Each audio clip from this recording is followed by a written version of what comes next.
alive! I have survived my death, transformation, and rebirth, and we are going through the rebirthing process. Hey, look at that. That looks a little dangerous. What's up, everybody? I am the hostess with as mostest I can pull together as your hostess, the High Priestess Phoenix. I feel the urge to burn one of these. What are we going to burn? We have intentions. Lead with the heart. My heart's kind of burnt out right now.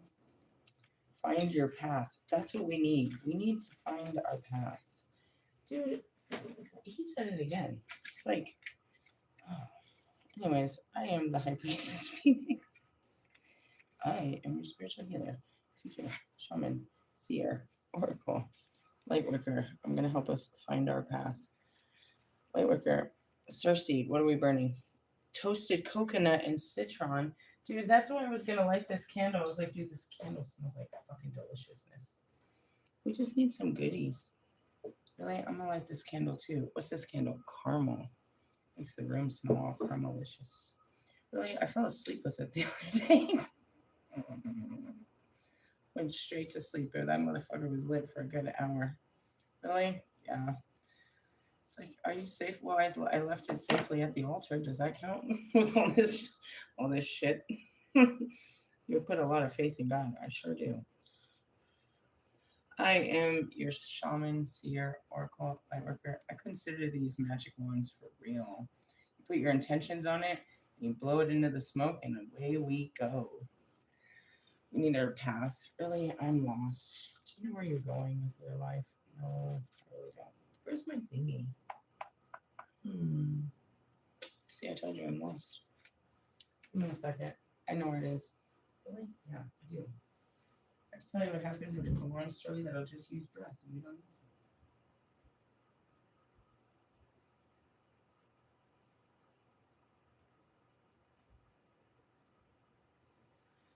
I am your oracle, seer, lightworker, starseed, earth angel, mystic, medium, psychic, witch, yogi, guru, evangelist, North American Civil. I am your messenger of God, first child of God, Lilith reincarnated.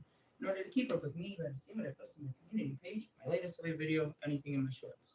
Realistically, well, we're gonna close that, hopefully. I mean, no, it's kind of still oozing. Ew. Really? Yeah, I wanted to move on. I posted my community page. I'm seeing the witch's moon. We're gonna talk about the energy. There's a fucking alignment with Mars. Alright, Lilith already went into fucking Aries, and now we're in this Mars and moon energy. I am just getting super fucking blasted, bro. Really? Yes. And for me to believe that I'm on my own little island, dude, I know these planets are fucking you up. And if not, my messages are. Are you going through a death? Am I blowing your mind? Dude, they're blowing my mind. Really? I mean, shit. You guys sit there thinking I'm a mindless freak after it's done, and that's how I feel too. It's like, bro, my brain is taking on too much information. I feel it sometimes. Where am I at? What are you telling me to do? The purple book? Well, they're all fucking purple, dipshit. Oh, that one. Okay. Fuck, sorry. Really? Hey, have you taken into consideration I really can hear the spirits when we talk all day?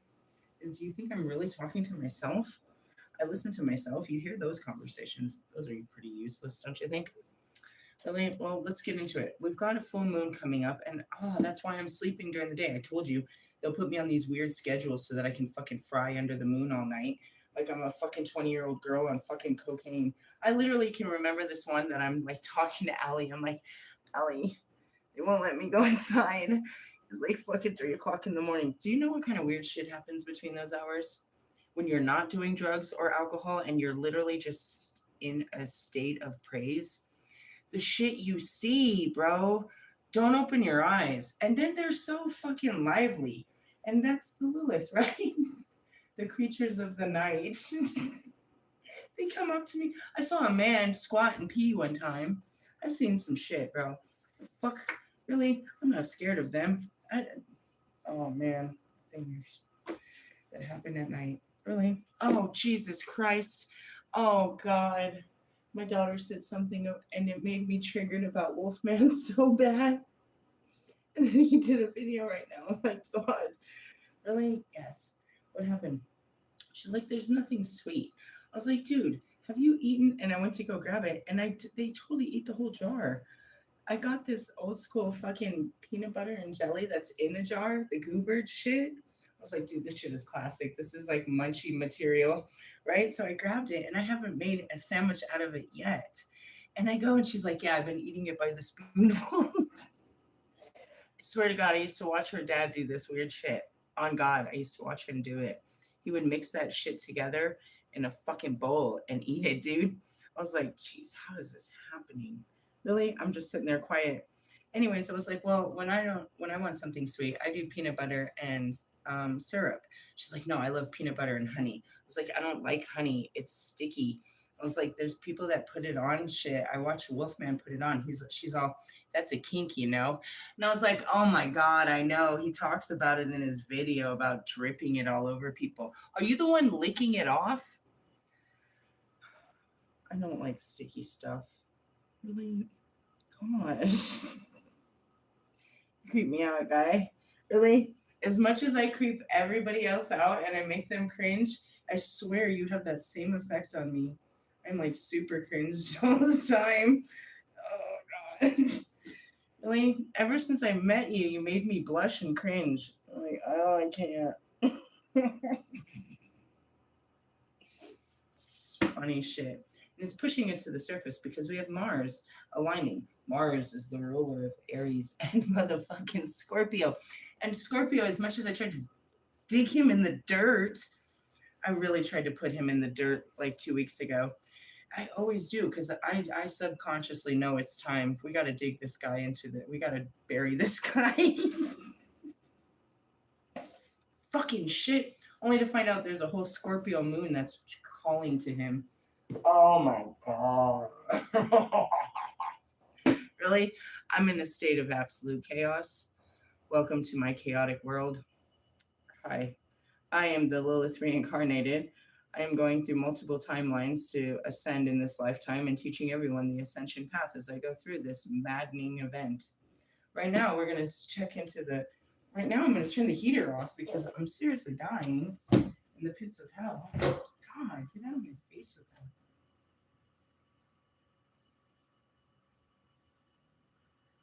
Seriously? Seriously. It's all blowing in my face. I put my. Well, I'm not going to. Okay. I'm sitting lower than I normally sit in my typical high chair. It's because I filled it with some shit. Anyways, you don't need to know all my business. All you need to know is there's a fucking very scary full moon coming. And as the goddess of the moon, I'm not usually scared of the full moon, but this one seems a pretty bit terrifying. And I think we should like prepare for it. By what? I don't know, reading about it and getting more scared. Full moons bring out freaks anyways and all kinds of weird shit. Right? So the last time the Aries moon came through, that shit had me yeah, it's all spread out. Hey, I turned right to it. Thank you, Holy Spirit. Amen. There is a God. I show you all the time. Really, yeah, I have this book that tells us about all the moons. Really? Well, it tells you about all kinds of moon magic. I can teach you it all, but who wants to learn it? All you need to learn, you can't work any of this. You can learn all this shit, but until you know what you're doing with it, you're not even doing anything with it. Really? You're gonna burn your hair. Sorry. All right. So, wait, that's what the cool part is. If we can make it through this moon, we can dance naked under the fucking moon of Sagittarius. God, this is a feminine moon. It is the keeper of secrets. Yeah, have I told you all my secrets? I think I have confessed all my sins, haven't I? Is there anything else? Oh, and then I told you about what he did in the woods. The fuck was he thinking? I know. I shouldn't have told you that. But who am I going to tell? Might as well just tell the whole world because I'm going to die one day anyways. I don't want to keep thinking about this. Let someone else think about it. Really? Yeah. What kind of man, of all the dirty things you say during sex, this is what you're talking about? You're talking about my twin flames? This is real dirty sex, isn't it? Told you about all my fucking secrets. Really? This guy and his secrets, though. I told you his too. Don't tell me your secrets. The truth shall set you free. Seriously, you might as well just tell it all. It's a tell all.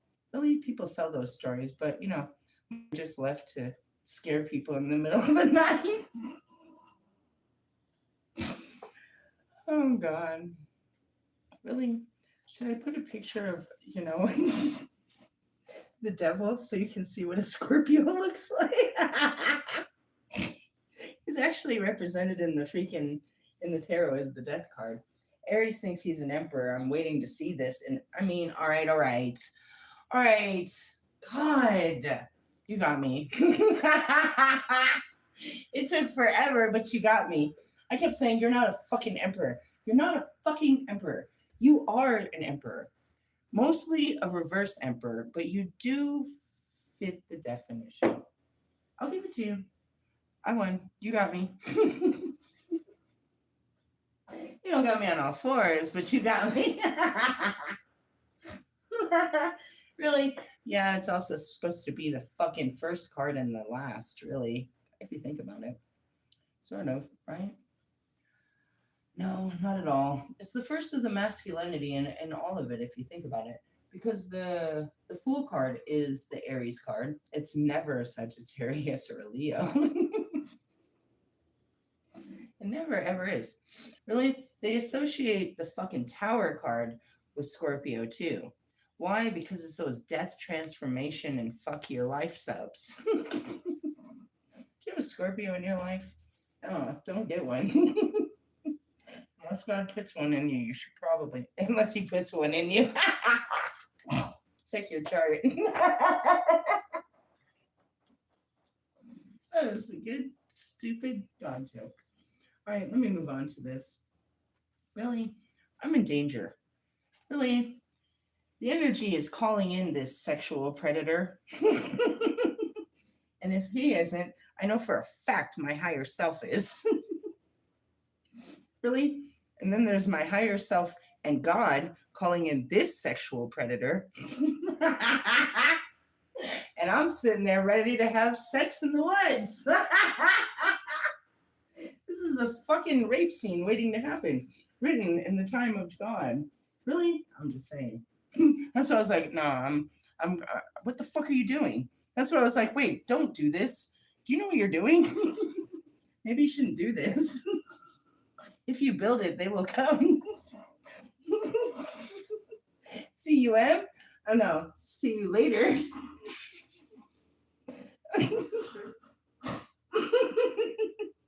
I've been reading these books and I believe the bullshit they're telling me so much that I was almost there and I was like, wait, maybe not.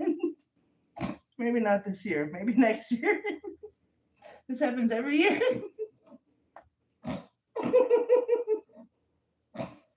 Oh, yeah. Really? Oh, it's sad. It's true, though. I don't know. But this is that time where I'll probably catch a one-way flight the fuck out of this. Out of the mess I've created for myself. She's a runner. Really? I'm trying not to, but realistically, this is scary shit. And God's doing a great job of keeping me still. At least on a Monday.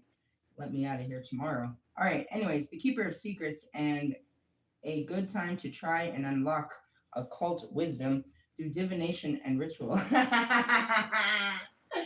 I was supposed to teach you all of that. Really? Yeah, I was supposed to teach you moon magic, how to draw down the moon and manifestations. And while I was, practicing my sex magic.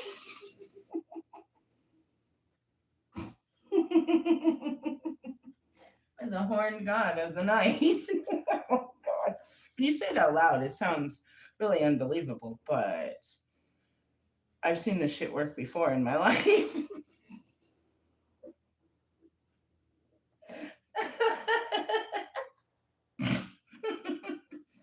I'm at a crossroads. Realistically, yeah. Meanwhile, moving on. It is also a very fertile sign and is a good time to work with fertility and sex magic.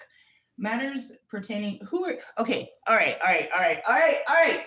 Let's be honest here. Wolfman, if you're not working sex magic with me this full moon, then who are you working sex magic with? Process of elimination. Are you just going to find any bimbo to do some sex magic with? Do you think it's going to be that effective? I'm the keeper of sex magic. Really, I am the magic of sex. Really? Bobby always has his wife. He can have magical sex with his wife.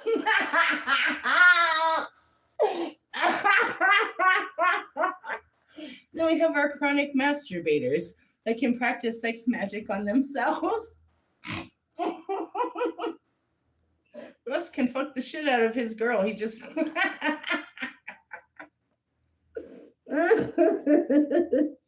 Sorry. I have a book for beginners. Would somebody like to see my book?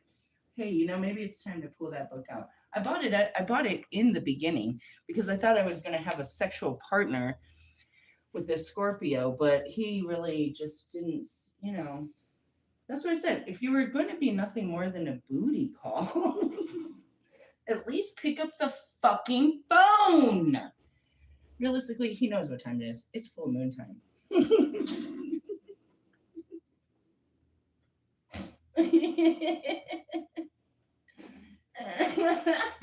Oh God, I'm an idiot. Really? No, you'd have to watch the stories. I've been calling this shit in every full moon, and then one time it worked. Why? Because I actually gave into it and did it. I've been calling it. I don't want to get into this. Let's go into this stupid reading. Really? Fuck. I was about to say fuck me, but maybe not right now. All right, masters pertaining to deceit, trustworthiness, and things hidden are best dealt with now. Scorpio is the sign of ambition, and spells for personal promotion work well at this time. Let me use you to get ahead. I'm pretty sure that's what everyone's using sex magic for right about now. All right, that takes the fun out of this. All right, moving on. Ruled by Pluto, who is eventually about to leave the scene. Do you understand this? Really? Yeah, he's going bye-bye. Really? Maybe he got a contract at work and they're sending him overseas or something. It usually really aligns. Seriously? He might literally be going out of town for like a long time. I'll not see you in November. No. You figure if we get it on now. Just kidding. I'm having too much fun with my life. Really, it's just all fucking fun and games. Because if I took it so serious, my life would be sad. It'd be so sad. Ruled by Pluto, the sign that is linked to the world of the dead, and conditions for solid magic for spirit world are optimal. Do you want to speak with the spirit world? I do this all the time. Really, who are we going to connect with now? I mean, I feel like I'm always. You could. Let me plug you into the universe. Realistically, yeah. And I go back to you, Wolfman, or you, Bobby. Are you plugging into the universe over there? Russ, we know what you're plugging. We definitely know what you're plugging into, Lewis. Dead channel.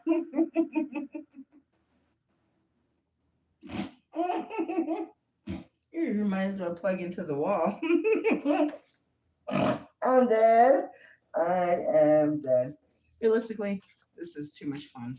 Really? Well, fuck. What am I going to do? This transit is very compatible with almost all lunar spell work. Scorpion correspondents are plutonium. Well, let me go find some in the local supermarket.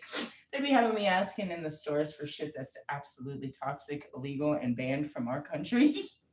Be in there. Hey, do you have any of this? They look at me. Can you tell me who Aleister Crowley was? You mean he who must not be named? You don't see his name in public. Well, I don't know. Can you tell me about him? No, we don't talk about. Shut up, bro. Whatever. Anyways, thorns, red, the scorpion, poisonous animals, insects, your sexual organs, and Tuesday. Would that be tomorrow? Oh, Lord. Lord of the underworld. Realistically, Lord of the underwear.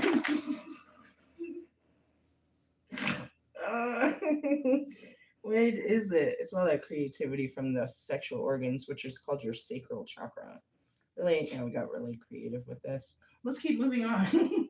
So this says to do the nasties, which, okay, moving on. I don't think we're gonna find that in every one of our books, but we can look for a second opinion. Of course, my book would tell us some stupid shit like that. It led to another book, which is a sex magic book that I've owned. I've never really pulled it out. He pulls it out all the time. Pull it out and let's do some sex magic. Really? Sex magic for beginners. Easy and fun way. Maybe he saw that I bought this and he tapped in and tried to use it. Seductive sounds? Whoa, bro. This is not a book for me. Really, I have sexual trauma. It's triggering. Just let me be sexual and then don't make me be something. Let me be sexual. Really? I don't need to read this to tell you how it works. I can, like everything I have in my library, Pandora's boxes, I experience it and I teach you after the experience. So this is nothing more than confirmation to what I already know intuitively inside.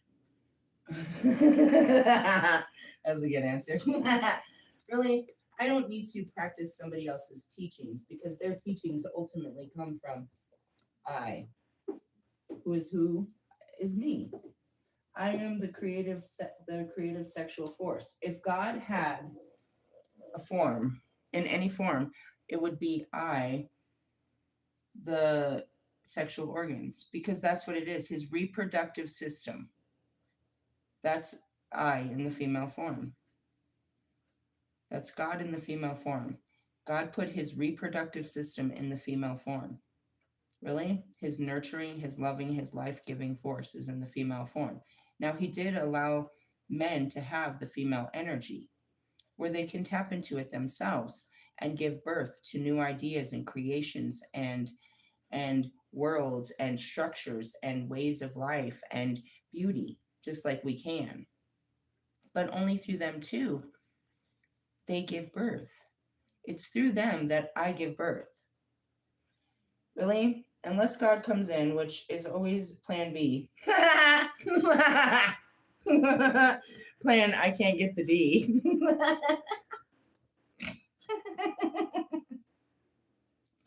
I'm sorry. That's me. So funny. Really, I'm going to go further into this while I'm looking in the pages. Um, that is yours. You have the life-giving seed. And you just blow it. You blow your load. Really? You believe that it's us that have the life-giving ability, but it's you that give us the seed. Anything you give us, we only, as the female, we can only magnify it.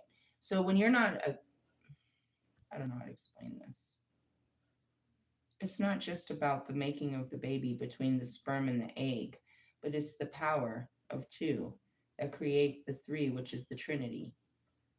The masculine and the feminine is not just about that. It's about the exchange of the energy. Each of you are given the life given force, but cannot force life without one another. And that's where you take, like, what Kim Kardashian did, and you take God's power into your own hands and you force life. What they did was not a preservation of life. We weren't at the end of life. She did it for the most selfish reasons. She wanted children for the most selfish reasons. She wasn't willing to give her body and her career and her life and her love to these children. She just wanted children. And so she forced God's hand in a medical lab to have children. It wasn't like she couldn't have them. And that's where these medical labs are made for a woman that had made mistakes along her life and now has cannot do it. And that was what Chloe was facing. And I promise you, not Chloe, was it, what's the other one? Courtney. Courtney was facing that. She was facing fertility issues. She wanted to get pregnant by Travis Barker in the beginning. And I promise you, I sent her messages. It was under a specific full moon that I was told to tell her. And then that's where science comes in, is to save those women, or someone like myself that was sexually abused and now their organs just can't carry a child. But they've waited their, you know what I mean? They've been denied this. So science can come in and restore what, you know what I mean, darkness took away. This wasn't an act of, you know what I mean, savior. This was an act of filth, because it wasn't about her and Kanye coming together in unity, that moment of we're having a baby. This was thought out, planned out, calculated. We're going to do this. And that's what they do when they go into those fucking labs and brew their future. These bitches and gentlemen are brewing their future. There's no God in this, but God is overseeing it. But understand that they're undermining God, and he allows such things. This is a perfect example of he will allow you to walk in what he even knows is your sin. He will literally give you the pieces to the puzzle to commit this sin. There's no devil doing it.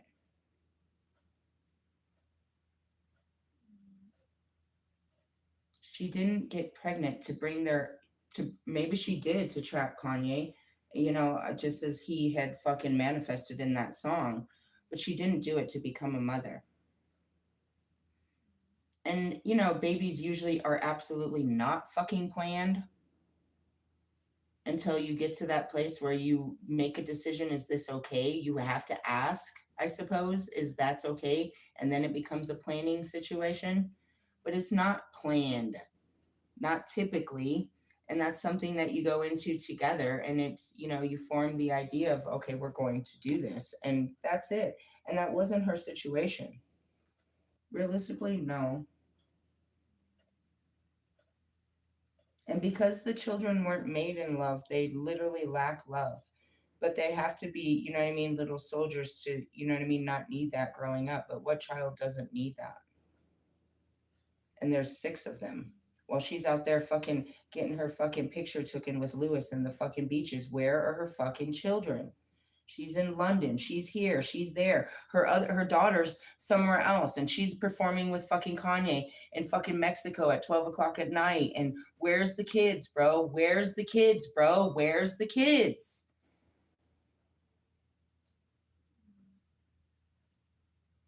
And what? Lewis is Captain Save-A-Ho? You're gonna come in and raise these kids? Be a real proud black fucking stepfather for these kids? Like Kanye's over there selling tickets to the Look at Me show? God damn it. God damned you. Jeez. So sad.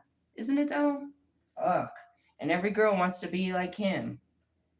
God damn, bro. Seriously. You just need that Kanye workout plan, bro. You're gonna get you a rapper, an NBA fucking star. Shit, at least a dude with a car. Some sad times. Moving on. As far as sex magic, yeah, no, that's not very magical. That's you're plugged into the fucking into a negative. Really, as far as the battery goes, there's no juice coming out of there. No further than that. I say no more. Say no more. Say no more. We're moving on. Really? Yes. Embolic? No. April moon magic? Yes. That's what we're talking about. No, we're in April. Is it May? Yeah, May. Keep going. Where's May? May Day. May Day. May Day. That's what they call this, you know? Really? Yeah, it's Friday. This is like, should be Friday the fucking 13th. That's terrifying. Manifestation, meditation, Ostara. We already went through. Quit playing around. Taurus and Gemini. When was that? May 21st. Okay. Allies and Beltane. Hold on. There's a lot going on this page. Oh, the wheel of the journey. I came to realize that we don't have to celebrate the exact day of the Sabbath falls on. Something about 8 days. The pie slice of Beltane in the North Hemisphere is April 30th and spans until the day of Litha. That's the next one. I couldn't remember when I was trying to think. Really, I'd be messing up my words talking too fast. In the ways that, excuse me, in this way, they are allowing yourself to step into the vibration of each holiday, and the vibration of Beltane is fertility. Beltane is the opposite side of the wheel of Sahame, blah, blah, blah. Changes are constant, blah, blah, blah. Ostara, blah, blah, blah. Honoring fertility. Beltane invites love into your life. This is a time when fertility maiden goddess is being impregnated by the virile green god. It is a sexy, sensual, and heading time of the year.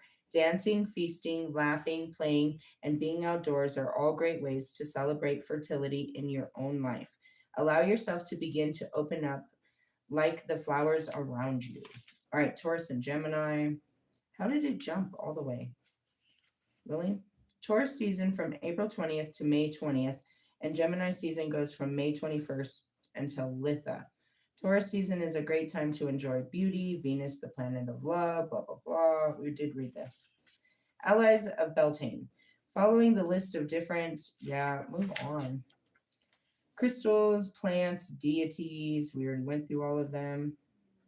Creative essence, flower grids, flower pressing, doing your, we need womb symbols, flowers, baby animals. That's so funny. We need the womb symbols, and I pulled Sheila Nagig.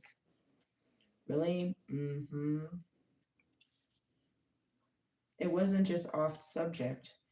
Because obviously this fucking moon is always here and I just never noticed it.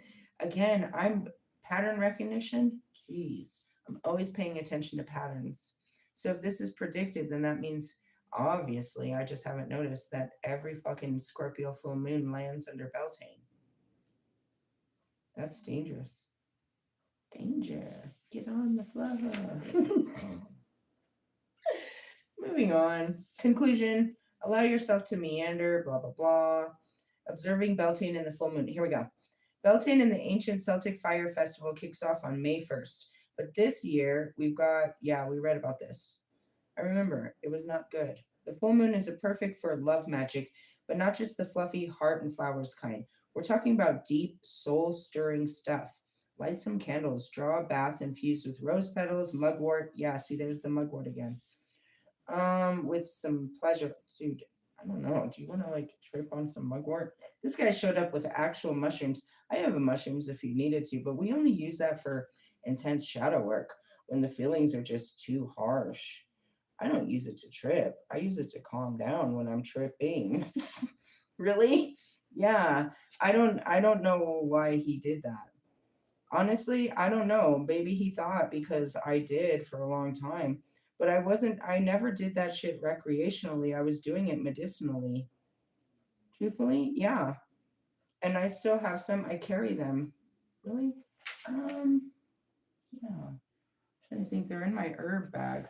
I always have some in case I have to do like I have to shut down my sensitivity levels. Really? So if I go to, I save them for like, going to big places with mass people so I'm not taking in all of their energy. Or if my own energy is like, seriously, it's too sensitive. Really? I can't deal with my own. That's why I started microdosing in the beginning. It didn't take anything away, it just calmed it down so I could talk about it without like just absolutely crying, like dying. Really? Yeah, I didn't do it for fun. No, mm-mm. But when I was in the studio with Amizi, think I took more than I normally did. I know I took more than I normally did, and I remember being really giggly and like kind of tripping. But that was one night. Really? Yeah, just one night, and it was encouraged to be honest. Really? No, I don't do that by myself. I would only take like a spoonful. No shit. Really? Mm-hmm. I was just microdosing. For those out there, what does that mean? It's like so mushrooms come in an actual form like and you take a small dose of them. You don't take enough to actually indulge in it. It's just a small dose. Really? They call that micro dosing, small doses. And all that does is like it's like taking the edge off. Really? There's people that go out and they'll go and buy a bottle of liquor and they'll drink like, you know what I mean? A couple of drinks, like they'll put a dent in that bottle, right? There's those. And then there's somebody that'll buy a bottle, and at the end of the night before bed, they'll have a what we call a nightcap and have one drink to help them sleep, and that's it. That's a microdoser. Somebody that has like one drink at dinner, you know what I mean? Or one drink before bed, or one drink at lunch. You know what I mean? That's what a microdosing kind of person is. Is like I only drink on special occasions. Or then there's those weird people that only smoke when they're drinking. Like, can I have one of those? You don't smoke. I know, only when I drink. And then they'll do it and they'll really just hate themselves the next day. Like, they'll have a whole pack of cigarettes and, like, here, I don't know what I was thinking. Yeah, I'll take them.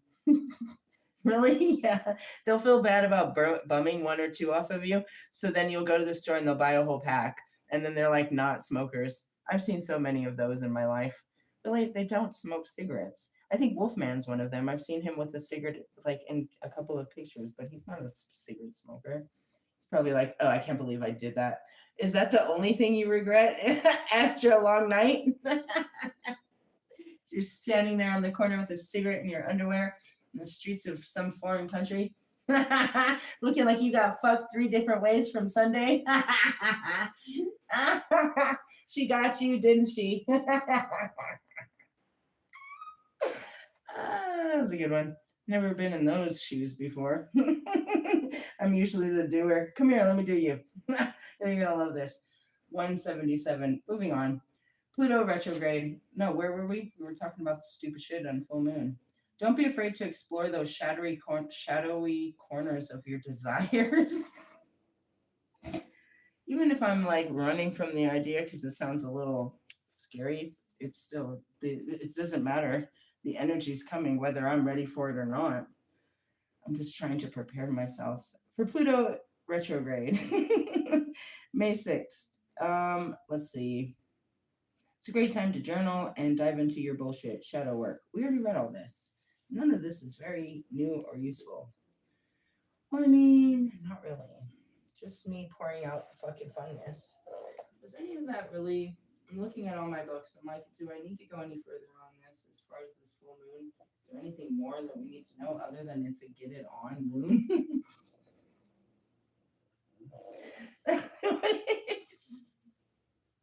I think about that weird guy. He was like, dude, he was under the fucking. It was just this fucking a full moon during Scorpio season, which makes me really wonder what full moon that was. And he was like, I was in my car fucking beating my fucking meat for fucking 45 minutes. That's what this kind of moon will do. No, that's what that season does. This is a whole moon of it. What the fuck, dude? I'm serious. If I wasn't such a freak, I'd be freaked out. But even the freak in me is freaked out. This is probably that time I started making jokes at fucking Russ. I was like, pull down your fucking underwear. Let me pull your hair. I was talking all dirty to his ass. This is probably the time that came out of my mouth. Really, we're in some dangerous waters. Really, it is the sign of Scorpio. It's the water sign.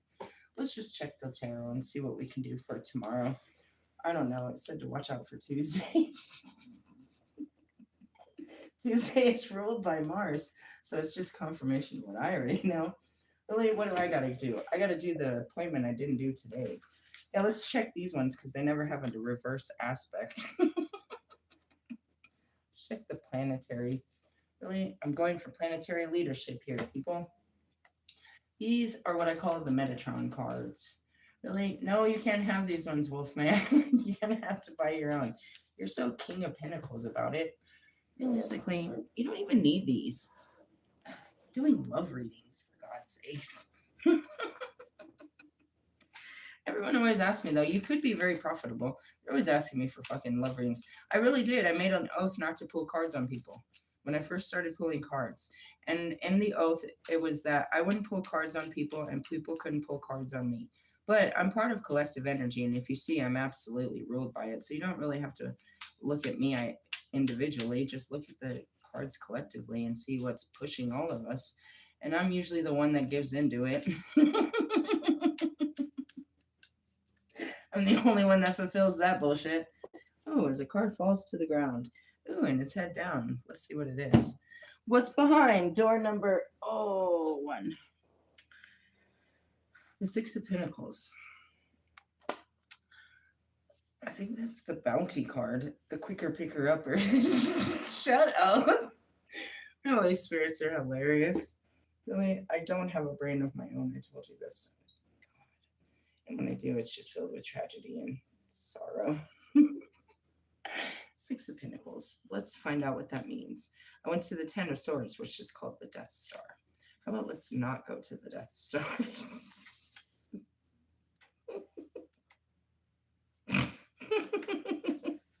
I hear myself say this shit and it sounds twice as funny. All right. The Six of Pentacles is what?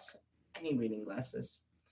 That's what I'm supposed to do tomorrow. I was supposed to do it today, is go to the eye doctor, but I couldn't see my way out of my bed today. So I'm going to see if I can drive myself to the eye doctor's tomorrow. Get me some new prescription lens. Dude, these guys were trying, I think they were trying to hustle me, bro. I'm serious. They told me I needed 2 different pairs of glasses. And they were trying to get me to get either bifocals or 2 pairs of glasses. But as far as reading glasses, I haven't took the time to figure out, is this just a common prescription that people buy at the fucking grocery store? Because realistically, I don't need designer grocery store glasses. I do need the ones that I need to drive and see and all that stuff. But they said those glasses don't help me for fucking reading. They make it worse. Really? Yes, my glasses make things blurred. I'm better off raw dogging it, but my eyes are just not what they used to be. I'm getting old. Really. I can see the fucking past, but I can't see the fucking letters in front of my face. Moving on. Sorry, I'm complaining. Not really. I was finishing a sentence. That's what I got to do tomorrow. And this is why. All right. Hydrons, byrons, and mesons. Your meson with me. All right, moving on. They're a mixture of different combinations. I don't want to read all this. I don't want to read any of this. Where does this start into something? We depend on others, and others depend on us.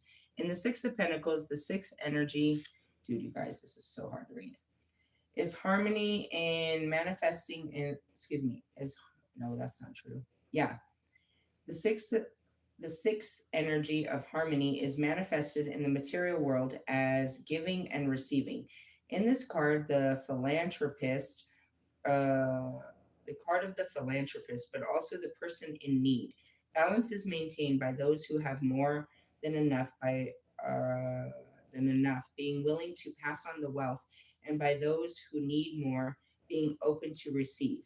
Inner harmony comes from being able to balance this giving and receiving. As much as it's probably talking about material, and that's what I just said, Mr. fucking King of Pentacles. Realistically, yeah, they're all very well established in their pentacles. And I'm over here all fucking, in the needy department. Really? It doesn't mean that though.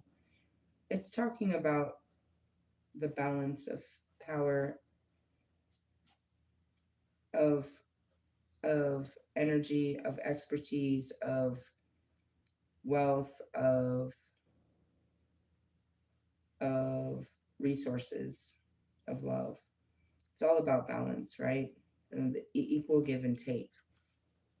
But as you read it like this, being willing to pass on the wealth and being those who are, and those who need more being open to receive. Inner harmony comes from being able to balance the giving and the receiving.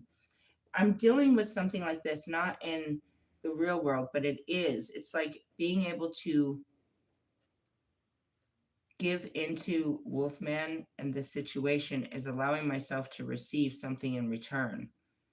Really? Yeah.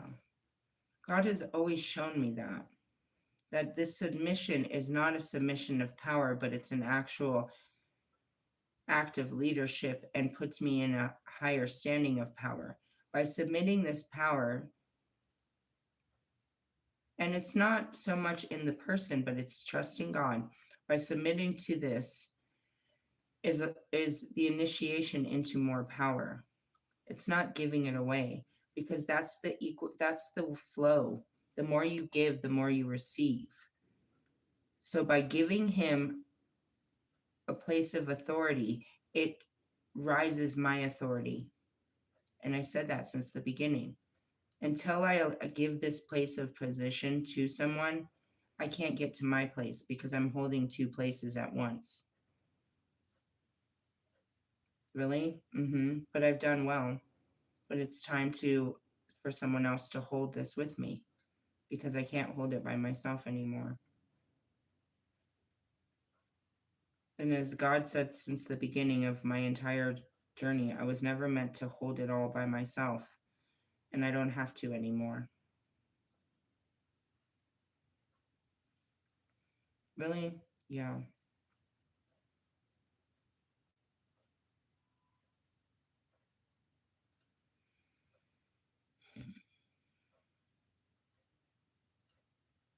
I feel obligated to speak of like more of in depth about it. It's not about us jumping into something and like let's start building this with people and start doing this right now and all of that, but it's about aligning with the same objective and working together to achieve this. And right now both of us are remote workers. We're not in-person workers. Both of us are working towards that goal to get people into a space where we can do in-person spiritual healing. He has intentions to meet people on the Nile River and take them through some rituals. He's done some research and he's putting together an excursion for people. And now he's jumping to a second one where he wants to take people and, down to Argentina where he's training and do some spiritual work with them there. So he's ready to take it further than I've actually am, where I'm only trying to start it here with small groups that are local and teach them some of the ritual acts and bring them together for some shadow readings. So we're both at this place of taking our ministries or at least our spiritual evolution to a place of leadership and hands-on with other people.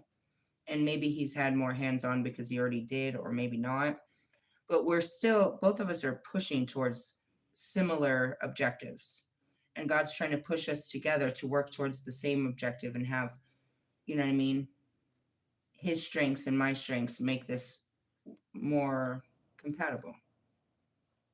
Really? Yeah, instead of us building individual churches but build a one big church together. He's not a threat to what I do, and in essence what I do can only help him better what he does. And he has a crowd of people that listens, and that's what it goes down to. I said this, when I get all these men together, and I'm serious. I checked it today, we're at 92% or 82%, some shit like that. 92% male following.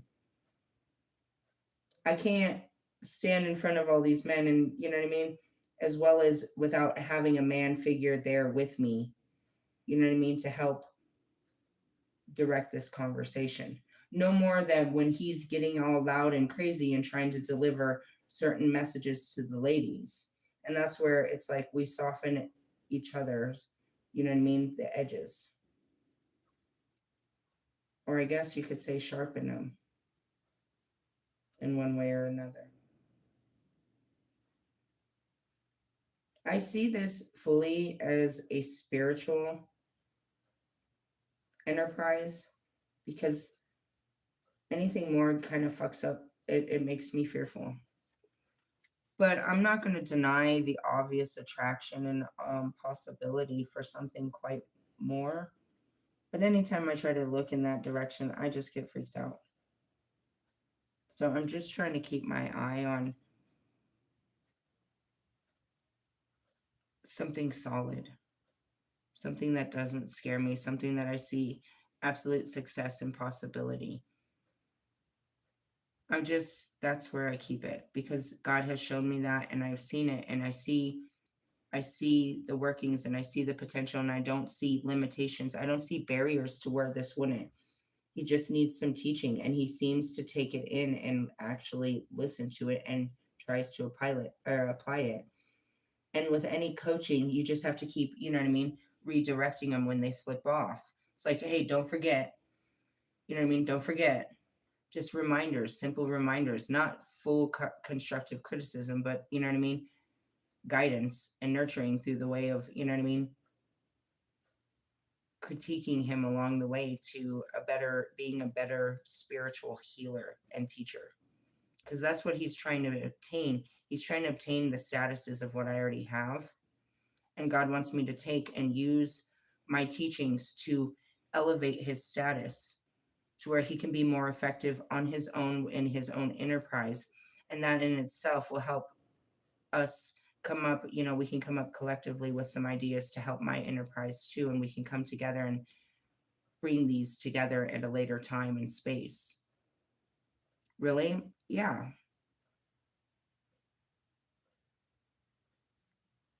When I'm thinking about it, it's like with all my 3,000 dudes over here, wouldn't you like him to bring some of these women to the party? Wouldn't you like him to bring some of these women to the party? I'm not really good at bringing chicks to the party, guys. I'm in a masculine energy. If you didn't catch my last video, and I need to be able to reach you and others, you know what I mean, of the masculine energy. And realistically, I need to still be able to hit my feminine energy to hit his because he's still as big as he is, he's not hitting the bar with the women either. But when we get these women and these men healed, that's a collective healing upon itself. And it's like you don't have to go any further. Really? You don't have to go any further than the church to find love.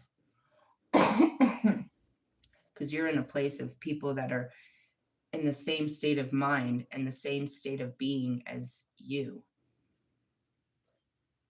Really? And that's what you're looking for is people like you, but they're scattered, hiding in other places, trying to find people like themselves in the wrong places, just like you do. We're trying to create a place where those of us that aren't like them, but are like, you know what I mean, are authentic to what we are, can be where we are and better what we are along this journey called life. Without having to suffocate what we are to fit into that world, we can create our own world in what we are. Really? Yeah. So the equal give and take, and it came up in the last cards too. I don't remember what card I was reading. Really? I think it was the archangels. That's what we're looking for, is we're looking for balance, and that's that Venus, because that brings in that Libra energy. And so what Pluto and Scorpio are all about is the destruction of old ways. You know what I mean? It's always the destruction, the tower. The old ways need to come crashing down for the rebirth. They're always, and it's so funny because I don't know exactly. He's told me a million times, I'm sure. I'm not exactly sure what he does, but Bobby has something to do with the foundations, the structuring of when big corporational buildings are built. He's there in the dirt as they're building the foundations of these enormous corporational type buildings. So it's funny because his sign is about that, is the, you know what I mean, the laying of the that's what I said. Oh, you're there laying the pipe, right? I make a joke out of everything. I can't. It doesn't matter what you do. It's funny to me. Life is just a joke, isn't it though? If we're not laughing about it, then it's just sad. Really? I mean, seriously. If it's not funny that you're a 53-year-old rapper, then it's just sad.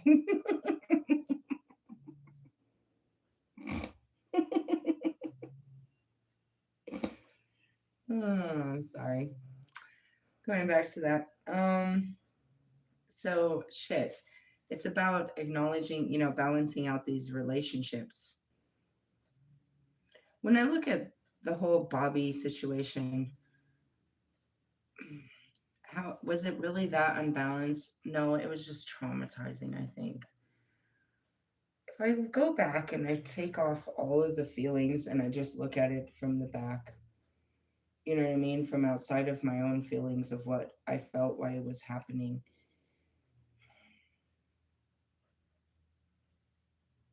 I I was in deep pursuit of a love for him. And he was very stern about it couldn't go any further, but he still wanted to allow me to explore that love because one, I really wanted it, and two, it really made him feel good. But at the end of the day, it's like I was just mad at him because I couldn't have more of him. And that's not a, that's basically what everybody gets mad about in a relationship, but based on my experience, it seems like a stupid thing to be mad about. You're so mad that they can't open up to you, that they can't give you more time, they can't talk to you, they can't. The things that I say that I'm mad about that upset me about that, it's basic relationship shit 101. And it's like, how the fuck did I have so many relationship problems and was never in one? Really? I mean, that's what it is because when you lose your memory, you lose all the wisdom of what you would have learned in those relationships. You don't remember anything about being in a relationship. So now you have to relearn everything. And that's basically what I am doing and have been doing. It's been a long, scary ride of just relearning how to live.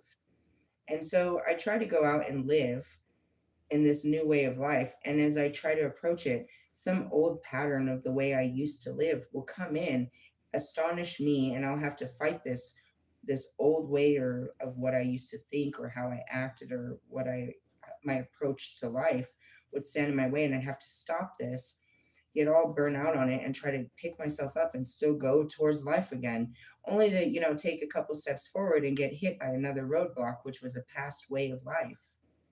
And that's why I haven't made too many steps in the sense of physically going anywhere, but I've traveled all over the US, and what I've worked through is so many fucking internal barriers. It's like I got to work through an internal barrier all day every day, like fuck. Like Kobe, we got to wake up at 4 o'clock and we're doing like 5 or 6 of these because my mind always stood in my way of allowing anything into my life. I was absolutely closed off. And I had to, when I try to step out of my comfort zone, which is just basically outside of anything of myself, it becomes an enormous war. And I have to do the psychological work to see what is stopping me, what fear, and where did it come from. So on the journey to find out I see all the times it stopped me. Every time I get to this point in my life, I get stopped by this fear. But where did it come from?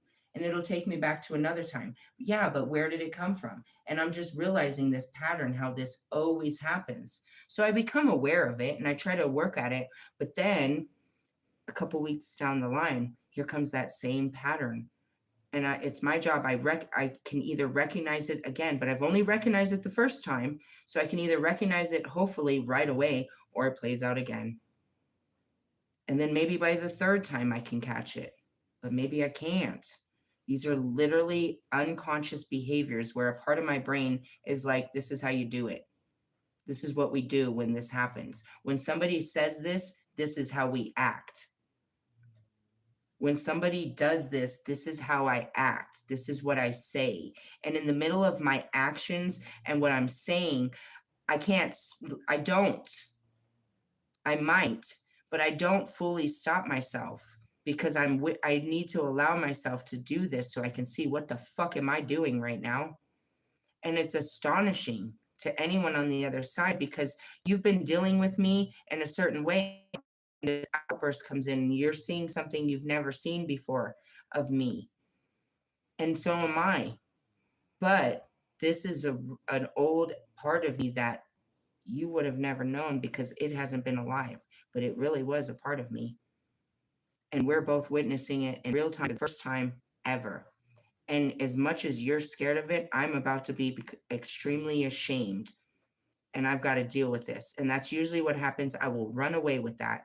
I will take myself, apologize, whatever just happened, and I will take myself and analyze real quick. What the fuck was that? Most of the time,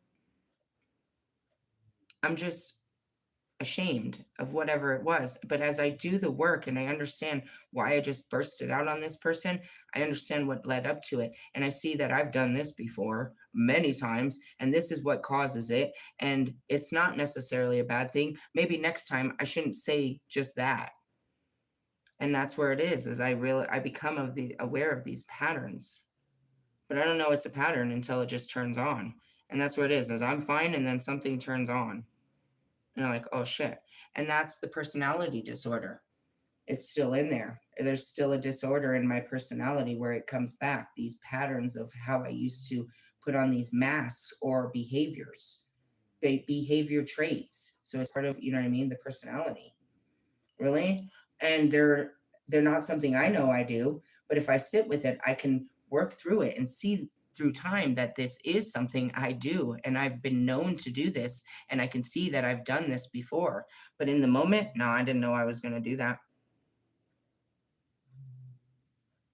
I had no idea. And that goes back to my sexual acts. I had absolutely no idea I was going to act like that with Bobby. Now you fast forward, 2 years, and I asked him just briefly, did you know I was going to act like that? He said yes, which means he willingly and knew that he was coming to my house with the intention to cheat. He knew I was going to ride him or something was going to happen. I didn't. I truly didn't. I don't know if I thought we were just going to hang out and smoke weed. I didn't think. It wasn't a thinking. It never is. It's just an act. It just happens. It just turns on. This just turns on. And I was like, what the fuck? And I'm so ashamed because this is a part of me that I don't know. And you might. He knows it very well. He knows it very well. But this is the first time I'm meeting this part of me. And as much as I want to say he brings out the worst of me, it's not. It's a sacred part of me that nobody else knows. Really? Maybe my husband's knew. Maybe. It's a very sacred part that nobody else knows. And it's crazy because it just came out of nowhere and it comes out with him. Can it come out somewhere else? Possibly. I just haven't really. And that's where it is like it started this same reaction came out with Wolfman when I first met him. And I didn't give into it because of shit like that. And that's why I don't give in to things because I don't know how I'll act. And because of that, that literally means I don't have control. I'm out of control during this situation. And that's not something anybody ever wants to feel like. But I have to, in order to have control, to eventually have control at some point in my life, I have to let this control go. I have to let this shadow, this part of me out that I'm not fully familiar with. And I'm not sure. It's never dangerous or anything like that. It's just something that's a little shocking. A part of me, like, damn, girl, I didn't know you would say that. I didn't know, like, that's what had happened. When when B and I went out, we went out by accident, not by accident. We went out the first night and then we ended up, hanging out with her family. And the real me came out, the social butterfly came out. And I was the life of the party and everybody was having a great time and they don't want me to leave. And it was good. She's like, damn, girl, I didn't even know. And I was like, yeah, that's who I am. And that was it too. Is like, I didn't want to go in the clubs because of my spiritual sensitivity. But when I went in, it was just turned on like clockwork. I was just me again. And it felt like me. And I remembered what it was to be me in these situations. But it's been a long time, you know what I mean? And that was because I filtered me, I stopped me, I controlled me, I wouldn't let me be me. Really? In fear of what would happen. And that's what always happens. When I try to go out and be me, there's this all stop. And it's just to protect me because obviously you can see why listening to these stories. I can go out and have a great time, but then get pulled into some really stupid, fucking crazy shit where it's like, damn, I was just naive and I should have protected myself and I didn't. So now I'm overly protective of myself. Really? I'm lucky to be alive, bro. I told Wolfman to go get some fucking carne asada fries from the fucking neighborhood taco shop. Told him to cruise down those streets and maybe he'd have an idea of what made me the way I am. Imagine a 15-year-old little girl moving through those streets, dude. high on cocaine or meth, trying to sell drugs, trying to be the biggest thing in the neighborhood, watching over my fucking back all the time from police, from other gang members, from women, from grown men,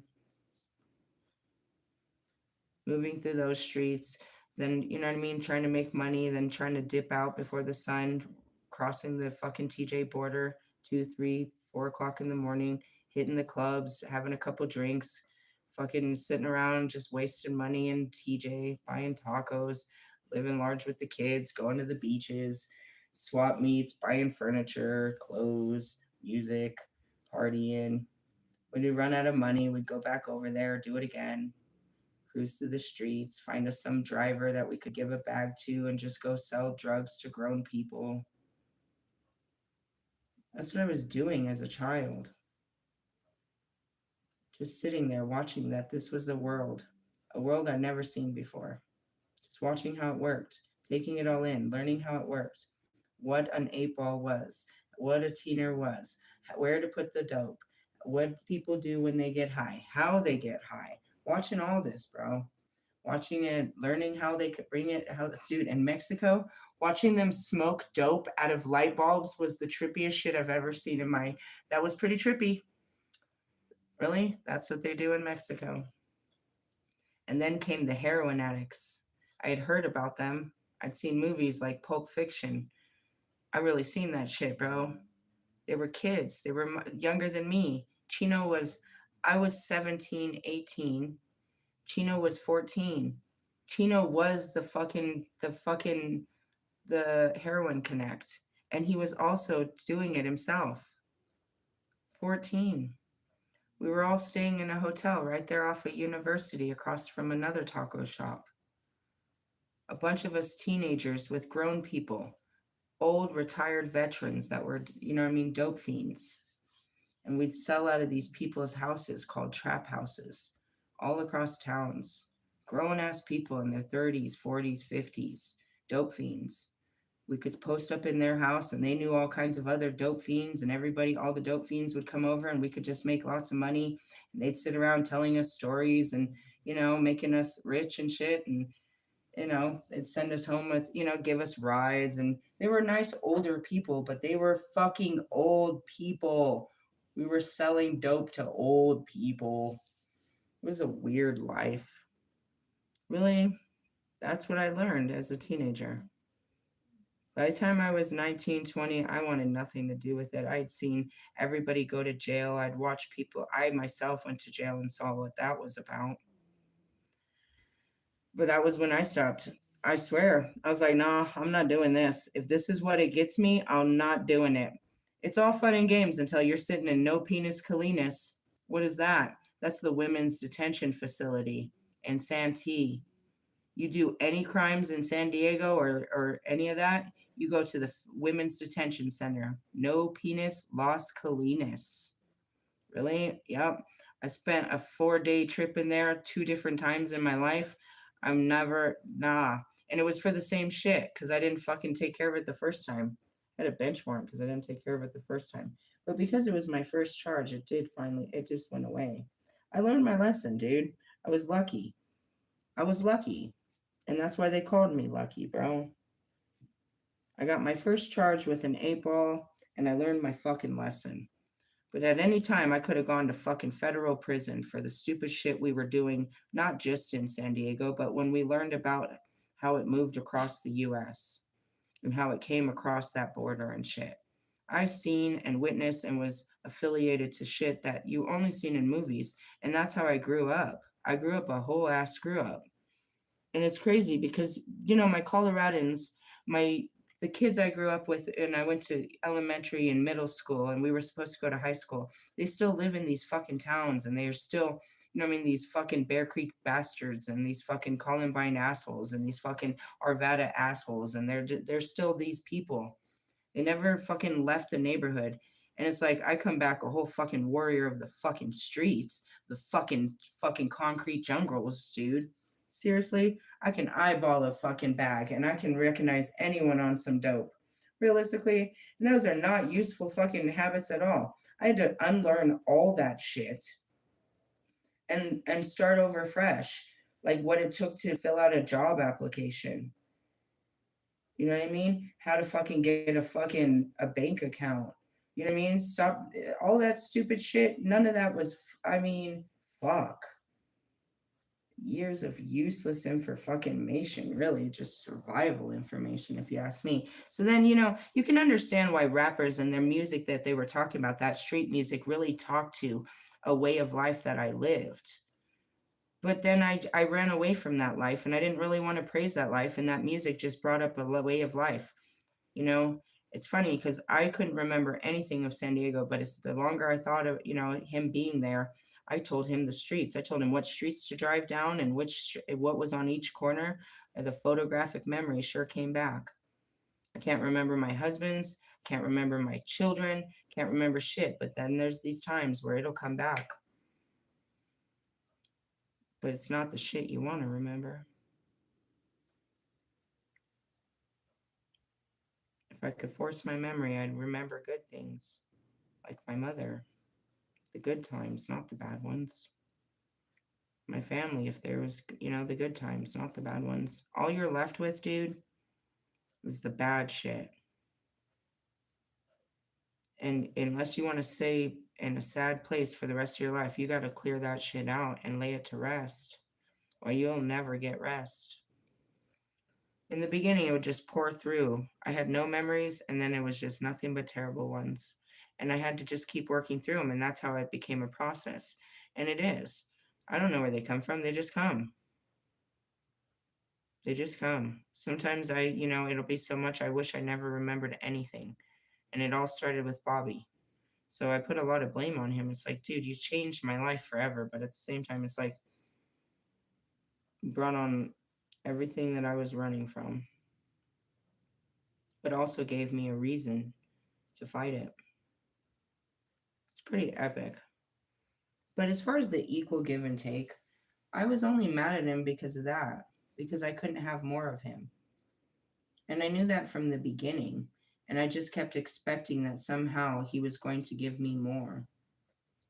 And that just was not a real expectation. I don't know. And it wasn't awful. I mean, it felt awful, but he would say it all the time. I'm not leaving my wife for you. And I would cry about it and still stay in it. Really? Yeah. So, as far as equal give and take, he gave me all that he could. And so I can't be mad, I suppose. And that's where it is. It's like he couldn't really give me any more. But I didn't really, if you go back to it, I don't know. Maybe in the beginning I made the mistake of asking for too much because I was running around telling everyone I wanted a husband and children. And that was definitely too much for everybody. But it became funny to me, to be honest. I was like, this works every time. Really? It's like I should have been saying this from the beginning. Really? Yeah. But it just became true. And then it is what I want. And then I'm sitting in front of him. I'm like, no, I lied. I lied. That's not what I wanted. I don't have commitment issues. I really don't. No, that would mean I have issues to being loyal. I just have fears. Really? Yeah. That's all it is. A commitment issues means like you can't do it. Like you can't, like you don't have the ability to do this. You have an issue like committing to it. I don't. I just have an issue getting to it. I am committed to the idea. And that's all I actually ever known how to be. And that's why I don't want to fuck around and fail at being somebody's girlfriend. I don't know how to be a girlfriend. That's what I told him in the beginning. I was only ever trained to be a wife. My first boyfriend, I became a wife. And right away, they made me a wife. He takes me to Mexico. I run away from home. My mom doesn't want me to talk to him. So I run away to Mexico. And he introduced me as his wife. And within no time at all, they take this upon themselves to start putting me in wifey training. And this is what a woman does. So I am traditionally taught by Latino women to do all that cooking and cleaning and all that bullshit. Realistically, well, you add that plus the cleaning trauma from my mother, the cooking not from my mother. No, She was cooking crack. She taught me how to cook crack. I swear to God, on everything holy. She taught me that at like 13. And that's because she'd get too high and she couldn't hold the spoon. That's so sad, isn't it? Such a sad story. Who else? Nobody else was going to teach me that in life. Really? She taught me how to make a drink. She taught me terrible things. She didn't teach me how to cook fucking food. Asshole. And that's why I can't stand that. I have a trigger. You know that fan over the fucking the stove? I'm being brought back to trauma. I'm like closing my eyes. It was the same townhome as Chris's.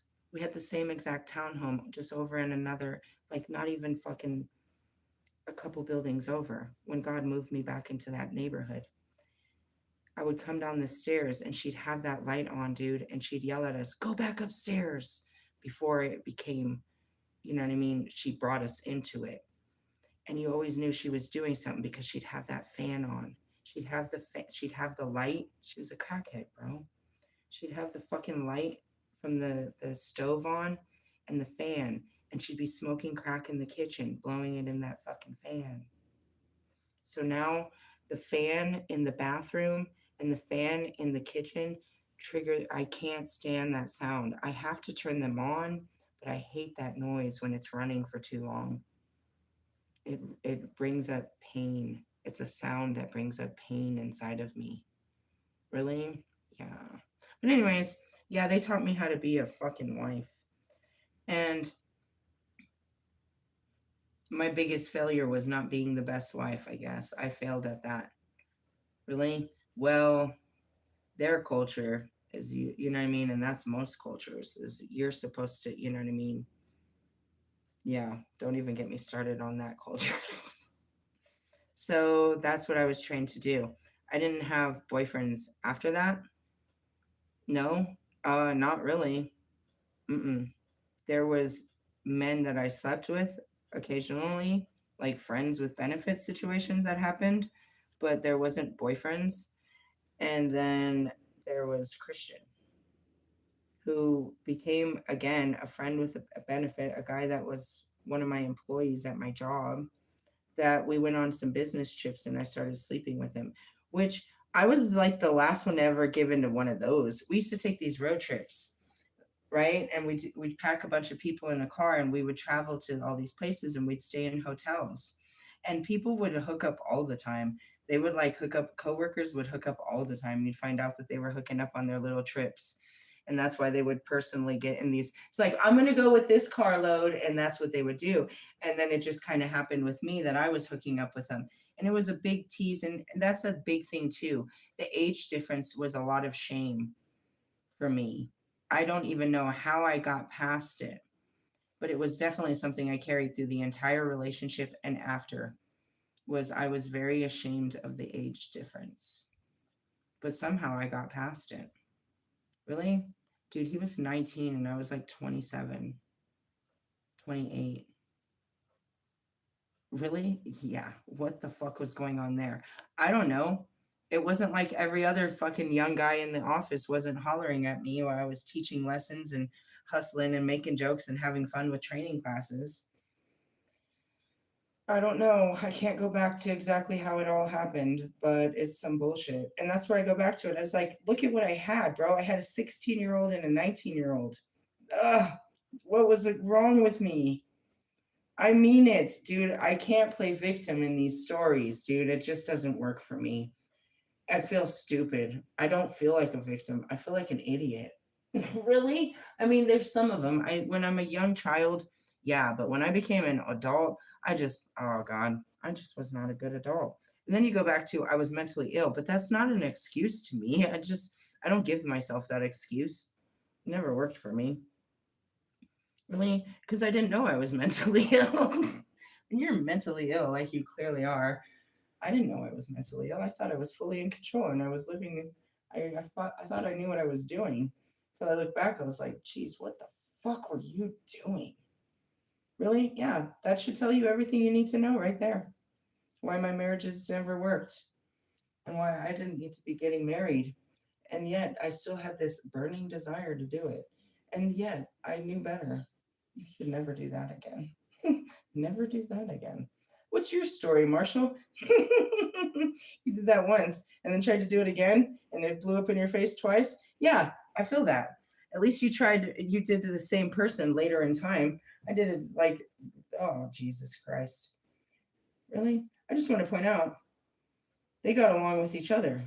My first husband was very open to the second one. There was no animosity, none whatsoever. And he really likes my second children too. God, weird.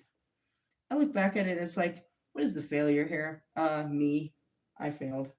Really? And then it goes back to Wolfman. Are you the toxic? I believe so. Yeah. I believe that I should have probably never been born.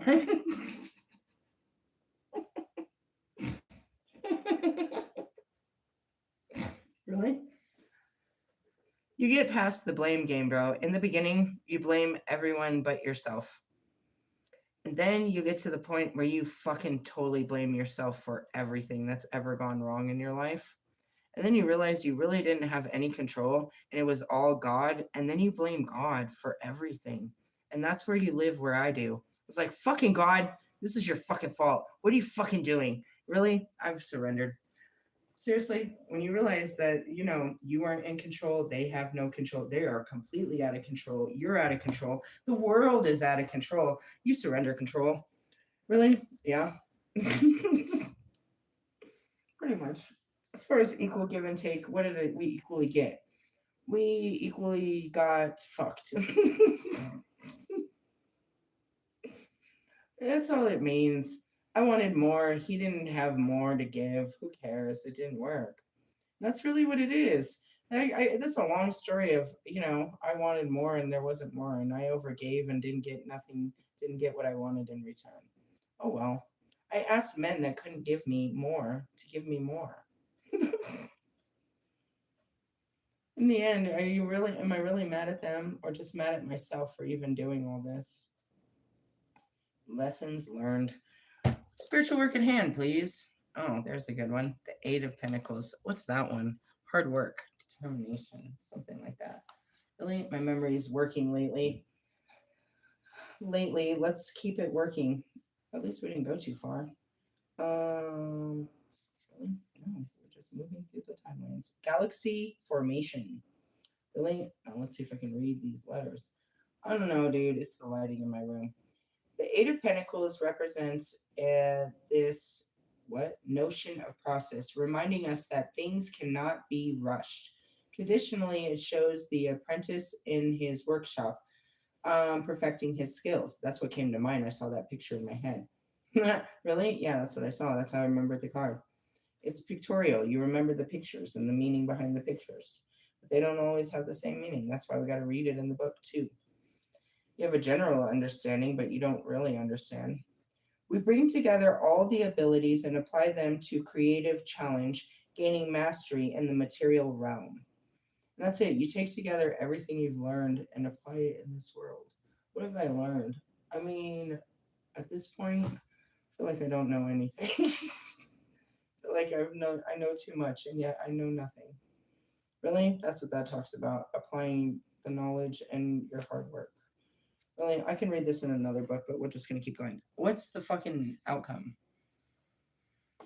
The eight broken cups, as you say. Why is it eight broken cups? Why did you guys learn that? I'm gonna read it in another book and see. I gotta figure out where you're getting this eight broken cups from. That's not what it looks like to me. But you're like, you guys, every tarot reader says this is a sad card. I don't know the sadness in this card. Am I sad about this card? Ask yourself. Eight of Cups reflects the agitation towards breaking free. The synthesis of eight manifests in a new level of emotional maturity, and it can manifest in the needs to move away from an unhealthy situation or relationship. That's what I know it as. I guess eight broken. I guess if you're leaving it is because it's broken, I suppose. Why does it always have to be broken? Why can't you just be leaving it? I guess you don't leave a good thing. I get the translation. Okay. I wasn't taught that. I was just taught that it was a journeying card. You know what I mean? But I guess yours is more like run away for your life type card. You're right. Okay, moving on.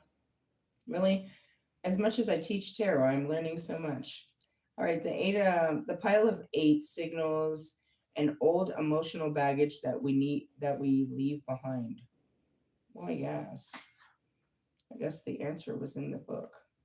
I don't know what is that, but I guess I just see it. Let me show you how I was taught, and you'll understand why I don't see it the way you do. Where are my cosmic tarot? So I learned tarot with the cosmic tarot, and in my world, dude, Bob Ross is speaking through me all day. That's how it happened with Pac. That's how it happened with fucking Michael Jackson. He is so speaking through me all day, every day. So the Six of Swords didn't look like a bad card to me. It was always just about taking a journey. None of my cards ever came out as a bad thing. Really? You guys made this bad energy. Like the Death card is the most beautiful card in our deck. Then you made it all bad. Even the Devil. It doesn't show it as a terrible thing in my deck, in my world. Shut up, Bob Ross. Those are not my words, and that's where you gotta honest. The spirit is speaking through me. I don't speak like this. What am I looking for again? Well, there's the Death card. That's what I said. The Death card doesn't look scary in my card. The Wanderer. What was I looking for? God damn it. The Eight of Cups. That's right. Moon, two wands, seven, eight of swords. Doesn't look so terrible on my cards either. Hold on, I'm going to find it and show you. Why? Because this is how I know it is from the first time. But that's it. Is like you get a further knowing the more that you learn the tarot. And I have like 5 decks and all of them say some different shit. The fucking tower is always the same though, isn't it though? A tower is a tower is a tower is a tower. The Hermit card, no, where is that damn Eight of Cups? Maybe I already saw it and talked too much and passed it. Give me a second. I gotta show you. Really? Yes. I've never seen anyone pull these cards. And I had to go to fucking Manitou Springs to get them. I remember her telling me the whole story about the lady and how she just brought him down and blah, blah, blah, blah, blah, blah. Okay, obviously I did miss the card. I know what it is. I've seen it. Okay, give me a second. Really? Yeah, I'm trying to prove a point. Not that it's important, but it is to me. Six of Wands. Where is that damn card?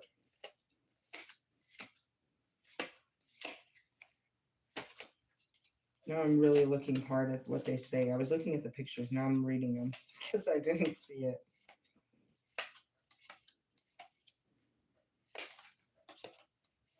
You're pissing me off with this now. Probably the last card of the deck. 10 of Swords, 7 of Swords, 2 of Coins, 4 of Swords, 5 of Coins, Strength, Power, Ace of Swords, the Chariot, Hangman, 9 of Swords, the Hermit, 6, 5, 7, 5, 10. And where the fuck is this card? See? I learned off this deck, and I learned off of this teaching. I turned straight to it. 8 of Cups, higher purpose, shift, transition. It's a time to turn away from what's no longer serving you. Journey inwards towards the infinite source. This is where true joy resides. Reversed, abandonment, disappointment, fear of change. I never knew it to be such a devastating card. Really? None of them are in this book, to be honest, though. But I didn't know it that. I wasn't taught that. So I always say that the Six of Swords, the Four of Swords, the Eight of Cups, the Hermit, the High Priestess, the Moon, those are all, my kind of cards. And I'm looking straight at the Lover's card at the bottom. Really, from my understanding. And those are just introspective, take some time to yourself type shit. Really, Perhaps the chariot. People think the chariot is going outwards, but it could be just going inwards.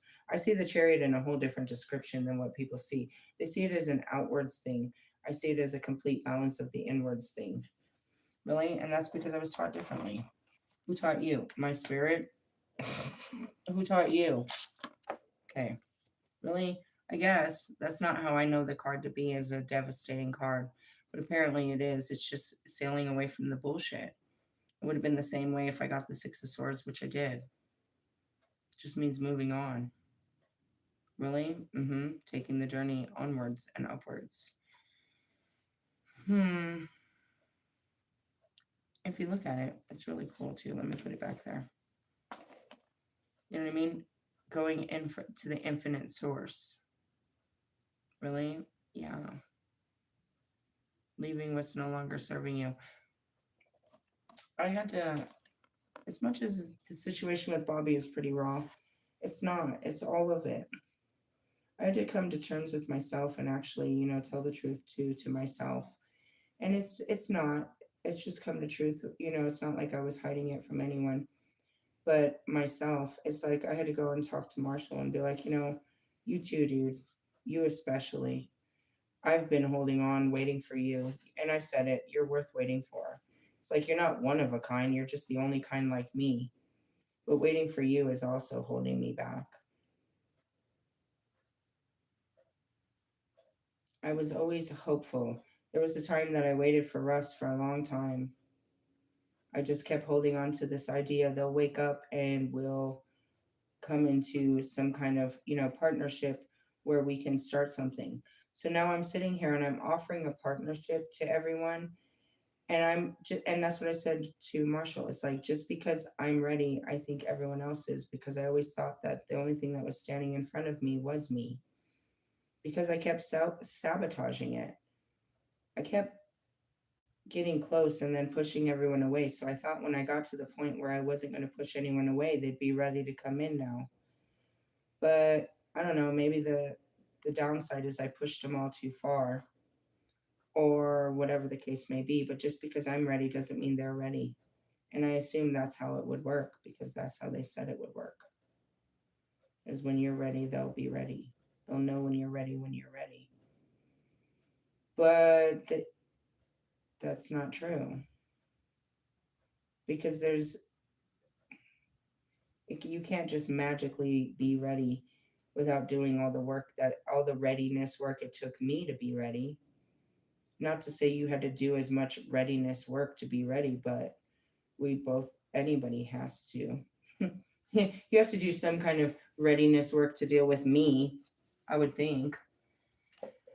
Anyways, and with that being said, all of these twin flames were preparation for the final journey, the holy union. And though I thought that it was going to be, you know what I mean, the bus stopped here and you were my happily ever after, I saw over and over again that wasn't true. But that doesn't mean I stopped loving you and hoping for you. And that was not a bad thing. That's what I was told to do. Love them. Love them until it hurts. Never stop loving them, but go and love another. Because the love I had for you was never going to be reciprocated. You could never give me the love that I was trying to give to you, or even the minimal of the love that I deserved or wanted or was asking you for. You just weren't in a place. And that's what it is. It's like, I can't hate myself because Marshall wasn't in a place to give me love. God gave me unlovable men, and I went out there with this expectation that they were going to love the shit out of me. And they do, in their own quiet, subtle ways. The love is 1000% there. But it's just like myself, I know how terribly difficult it is to act in love when you're trained not to. You can't really go against your training. And that's what I did. That's all the readiness I had to do, because I was against all of this. I'm not against rap. I'm not against rappers. I'm against loving the motherfuckers. That's some good shit on that shit. Really? Yeah. Well, yeah. So we're gonna get ready for a sexy moon and hopefully some sex magic, I guess. I can't even think about it. Why? Because it's just I'm not there. And that's what I mean. I'm not like mentally I'm not there. If I was and that's where I was. And that's how it happened last time. I was like, I'm gonna do this, dude. I don't know how, but this is going down, dude. I'm about to freaking have sex under this full moon. I'm not really there right now with this whole idea. Really? No. And this time it's just, I guess, fear.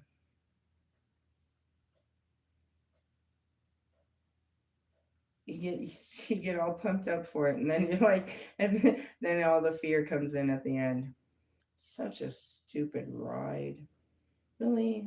Oh man. Trying to break the mind, break through the layers of the mind.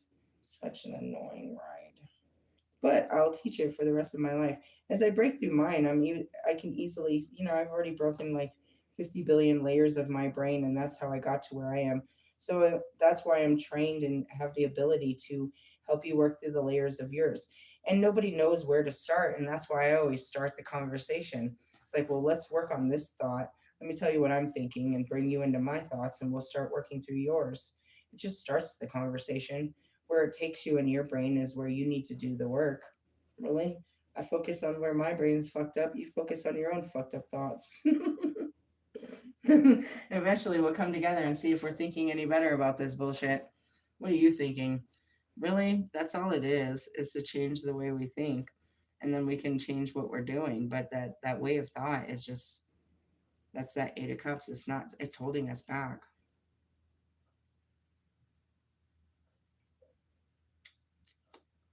It's, oh, stupid. Like, as you go back to it, what was holding you back? The idea that I had a future with Bobby, that could be a pretty lame and basic on on the surface. The idea that I had a fucking that any of these guys were ready to start ministry work with me or do even a full moon ceremony. And that's what I said to Marshall. And that's sad. And it's true. And it's sad. And it's true. I said, I don't know if Wolfman's showing up. But I know for sure that you aren't. None of you guys are. And that was the death of me. That really, really did hurt. It really did. And I just never accepted him. I never accepted that he was what I wanted when I had wanted them for so long. Individually, collectively, whatever you want to say. It's like I wanted us as a collective to work, and I wanted Marshall to be a leader with me. I wanted Royce by my side. I wanted us to work. And I spent 2 years putting in work into believing in this, that we as a collective could work despite the weird ups and downs and how we started it and my, you know what I mean? My approaches and outbursts. I still thought that this would work. And we were at a place where maybe now I'm ready and we can come together and make this work. And I realized, I woke up yesterday, I was like, this isn't going to work. It hurt. So when Wolfman came in, automatically knew that he was out of there. He was exactly what I prayed for. I prayed for a fucking soulmate to pull me out of the fucking twin flame journey. And he's fulfilling just that. I literally made it to my perspective like I wanted it to be an Aries. I wanted it to be this and that and this. So this here comes this whole thing that I prayed for. And I didn't let go. And I still haven't. Because it's like I was holding on to our journey. Because it wasn't just my journey, it was ours. It was ours. We all took this journey together. It wasn't just my journey with one man. Because it wasn't a secret with one man. Nothing of my journey was a secret. It was an, it was,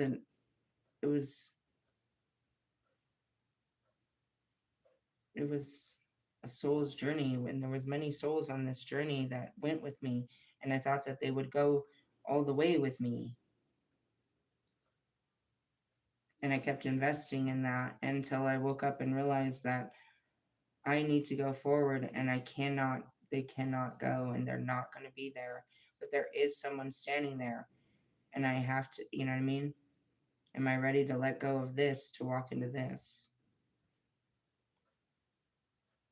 I just didn't accept it. I promise.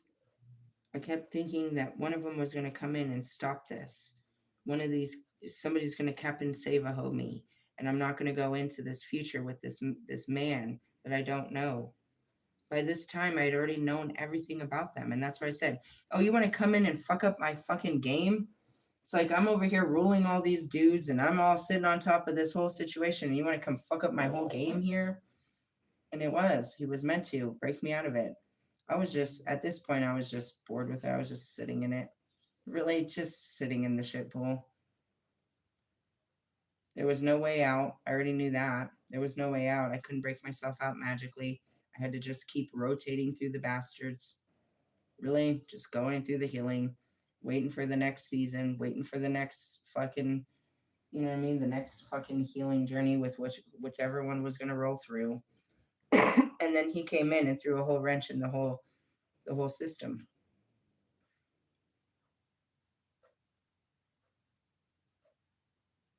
He was the way out, but I guess I just wasn't ready to get out of it.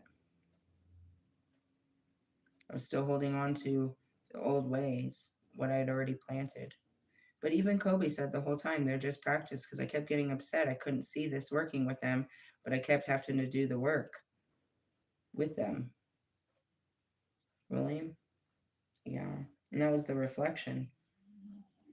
It's like, I'm not thinking about you. I'm not even dealing with you. And then God says, go look at this person. And now I'm all fucking looking at the mirror and I'm in 2 weeks of fucking session just deal it up your ass, trying to deal with my ass. And now I want to get away from your ass. And here comes another asshole. It was just a long journey. Don't get me wrong. I love them, dude. I fully do. But it was a fucking shit fest. And he's not part of it. And you're lucky not to be. But it's not like you weren't another twin. That's it. I didn't see that. I didn't expect you to be me. But I was looking for someone just like me. And I spoke it. I swear to God, you weren't there. It's in those videos. I spoke you into existence. When you showed up, it was just too much. It was too unreal. No way did this dude just show up. Like, no way, are you real? Like, my words created you? And I had to realize, no, dude, you were born years before this. There's no way I literally just created you. You didn't just, jump into somebody's body. But that's what it was for me. I'd been talking about this imaginary person was going to come save me from this. I built this person in my head. And then this person walks into my life. I'm like, no way. This isn't real. Bunch of unreal shit along the way. As much as that is, it's like that was my marriage. I invested all these years into trying to make it work until I realized I need to get out of this, whatever it takes. I'd done everything to stay in it until I got to the point where I had to do whatever I could to get out of it.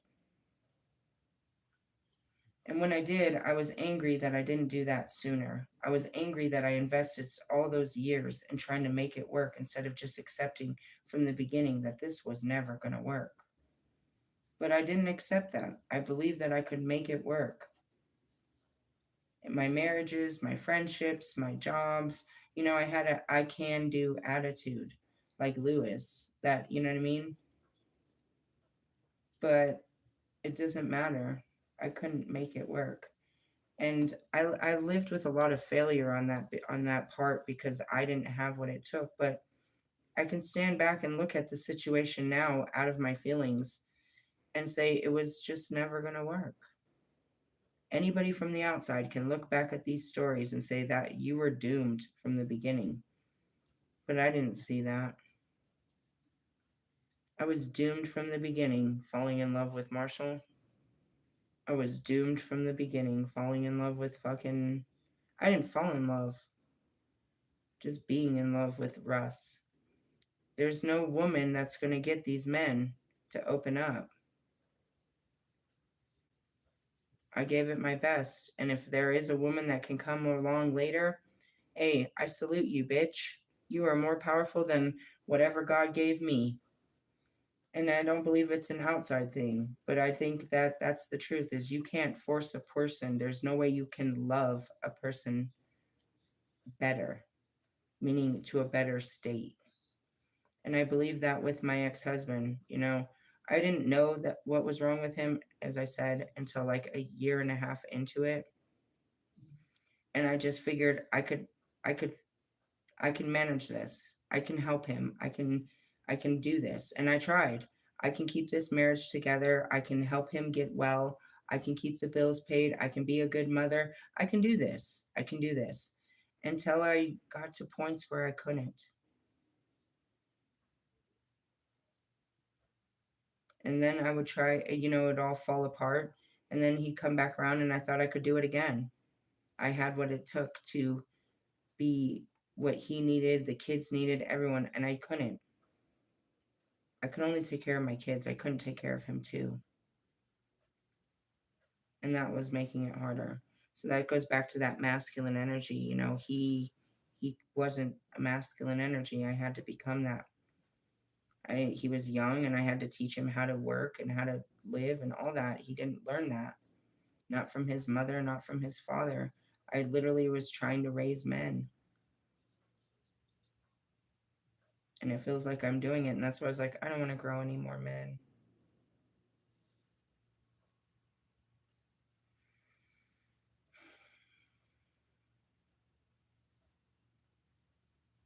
Be cool if I could just erase the entire 3 years and come back to these ending stories and you'd be like, oh, that's what's wrong with her. Yeah, it took about 3 years to get to be able to put it into words and to work through, you know what I mean? 39 years of memories to be able to talk about it freely. It wasn't so easy to put into words. But finally, it comes to a closure where you can close the book and give it closure.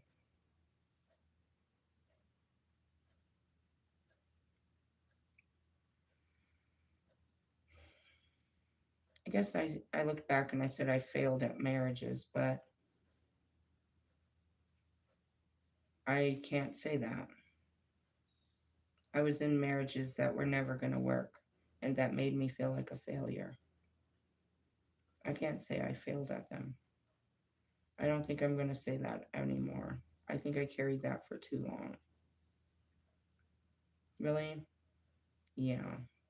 And as you can see, I don't hold them to the fire anymore either. I forgive them as I forgive myself.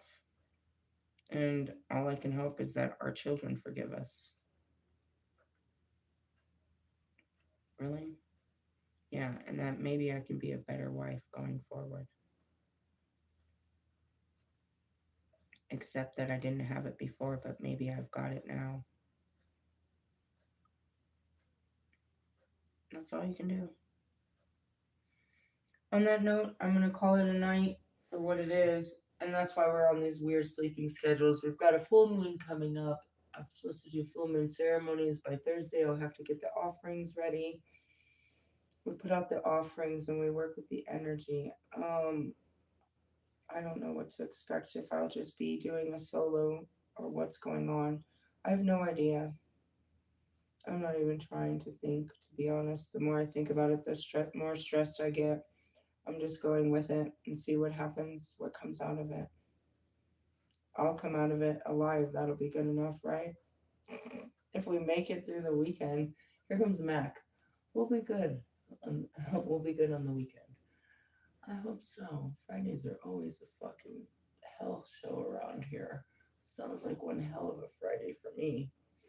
Really? Yeah. Um, hmm. I think I dug you deep into your love. And that's what they said about this moon. Not fluffy surface stuff, but deep.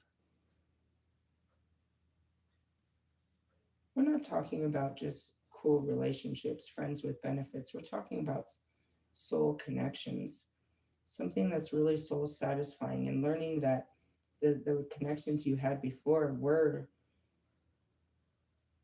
maybe good companionship or they were something, but not what your soul is searching for as you get older.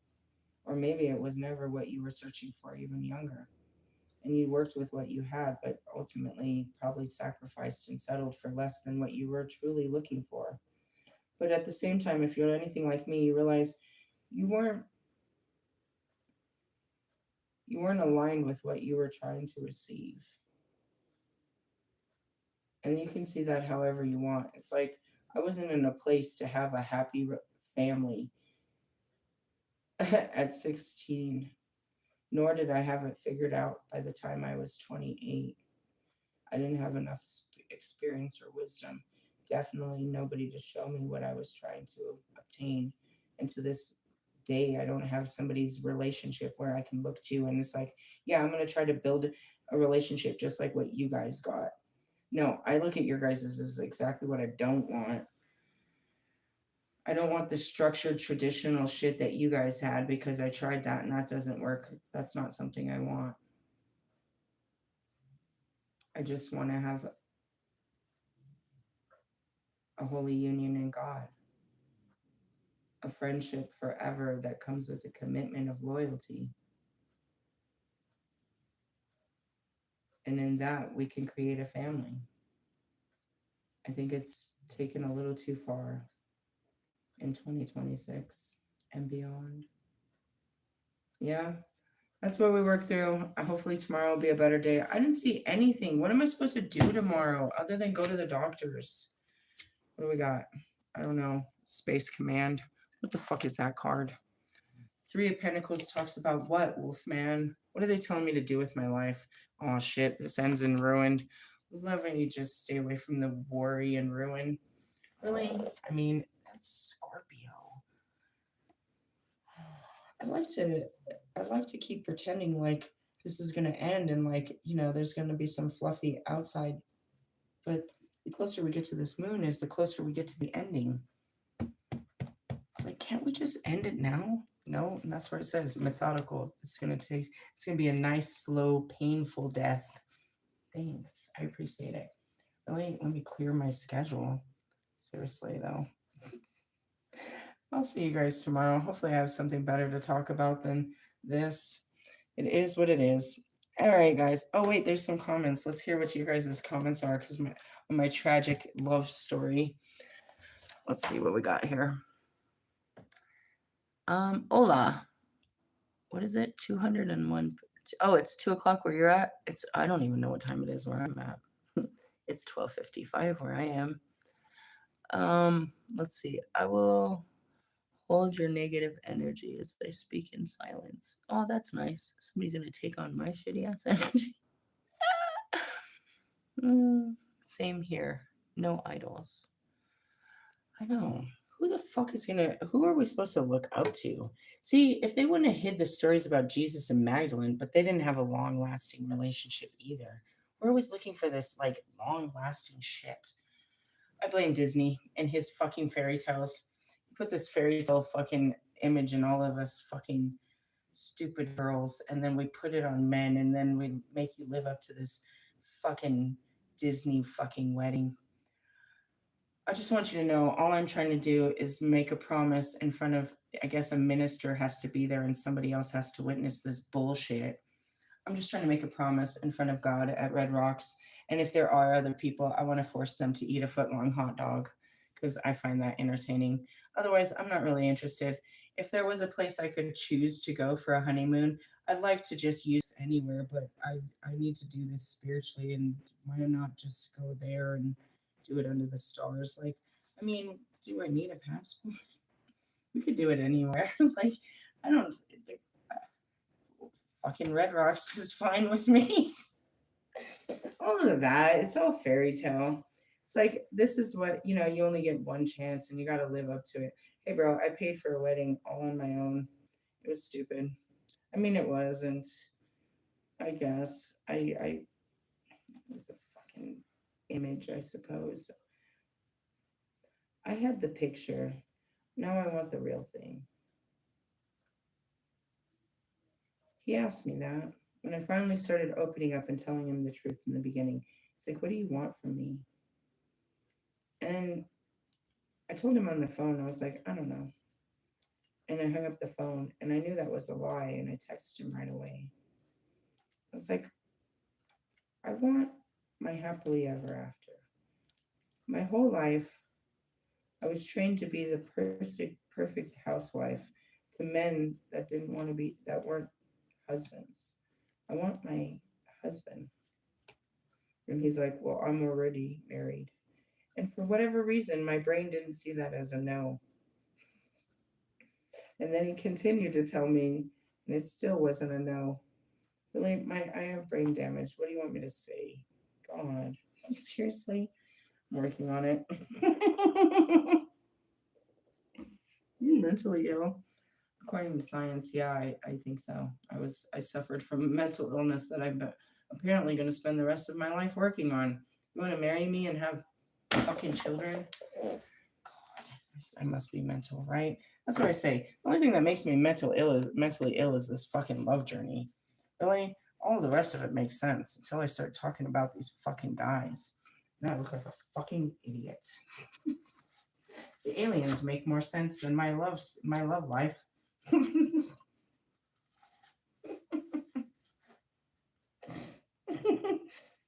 Why? Why is that funny? Because it's the love life of Lilith. There's nothing more tragic and mystical and unbelievable than the love life of Lilith. And what I'm finding out is this shit played out in my last life too. Morgan had how many lovers? Jesus Christ. Jesus Christ, anoint me. No wonder I'm stuck here with all these.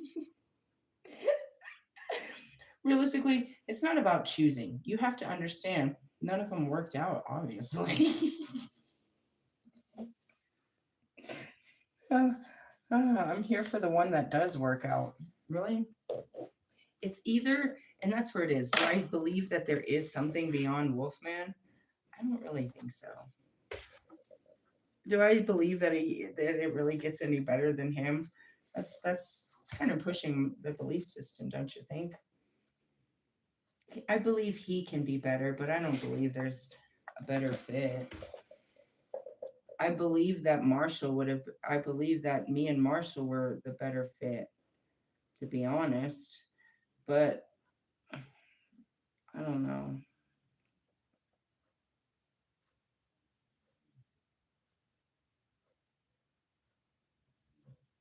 Really? Yeah.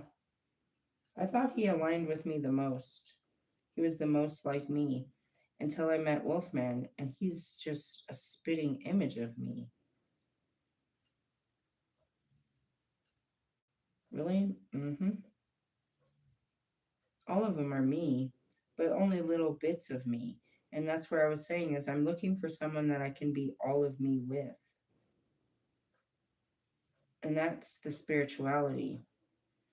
There's not someone I can be the biggest part of me, which is the spiritual me. Really? No, I'm always trying to take that down. I can't be that around Bobby. Tried to, but it gets weird. He doesn't know what the fuck. Really?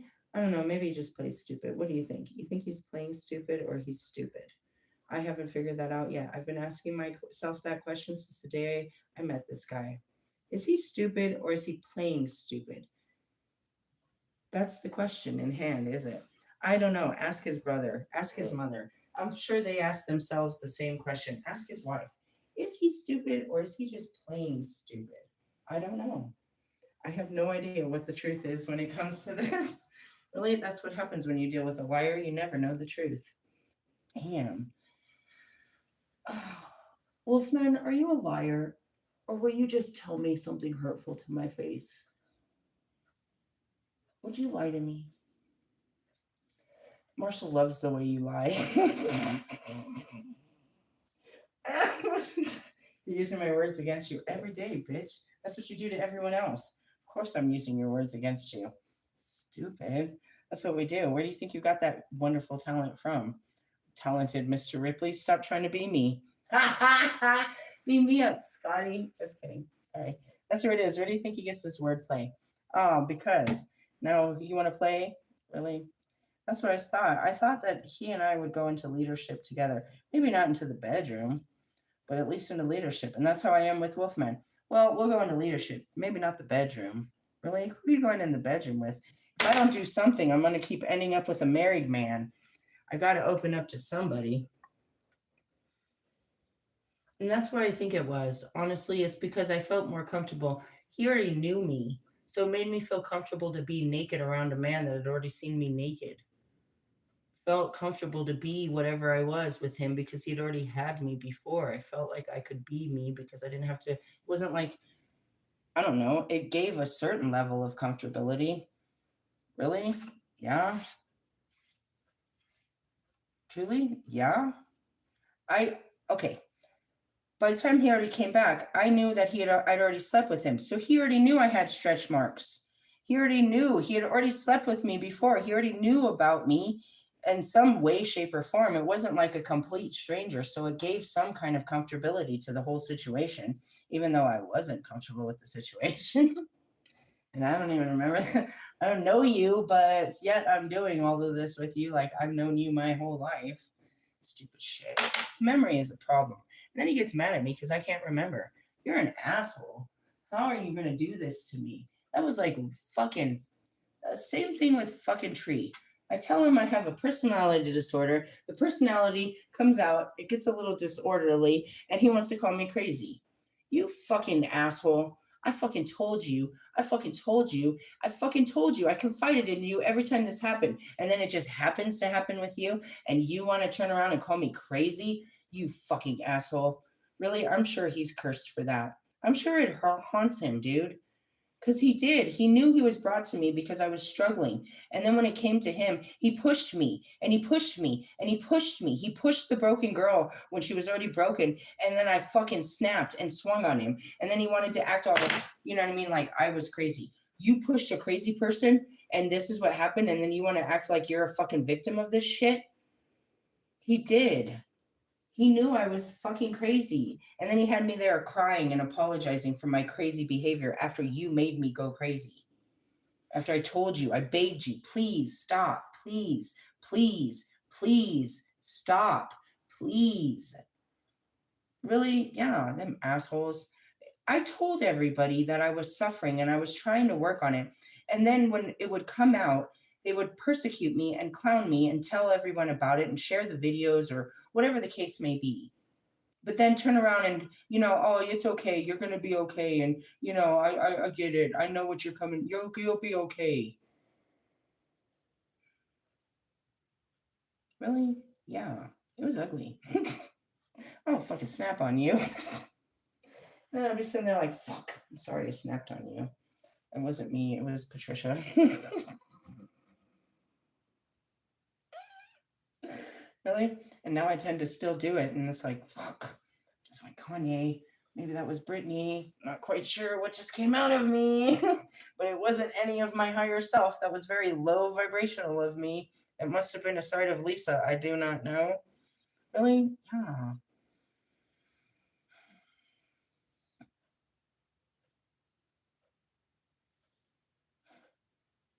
It goes back to, think he's stupid or he's just playing stupid. And that's what it is. Do you think he loves me or he's just desperate? And that's what it is. And all of this, dude, and all of it, there's these times where I'm like, they don't love you, they don't care about you, they're not listening to you, and I can't even. There's so much truth behind it.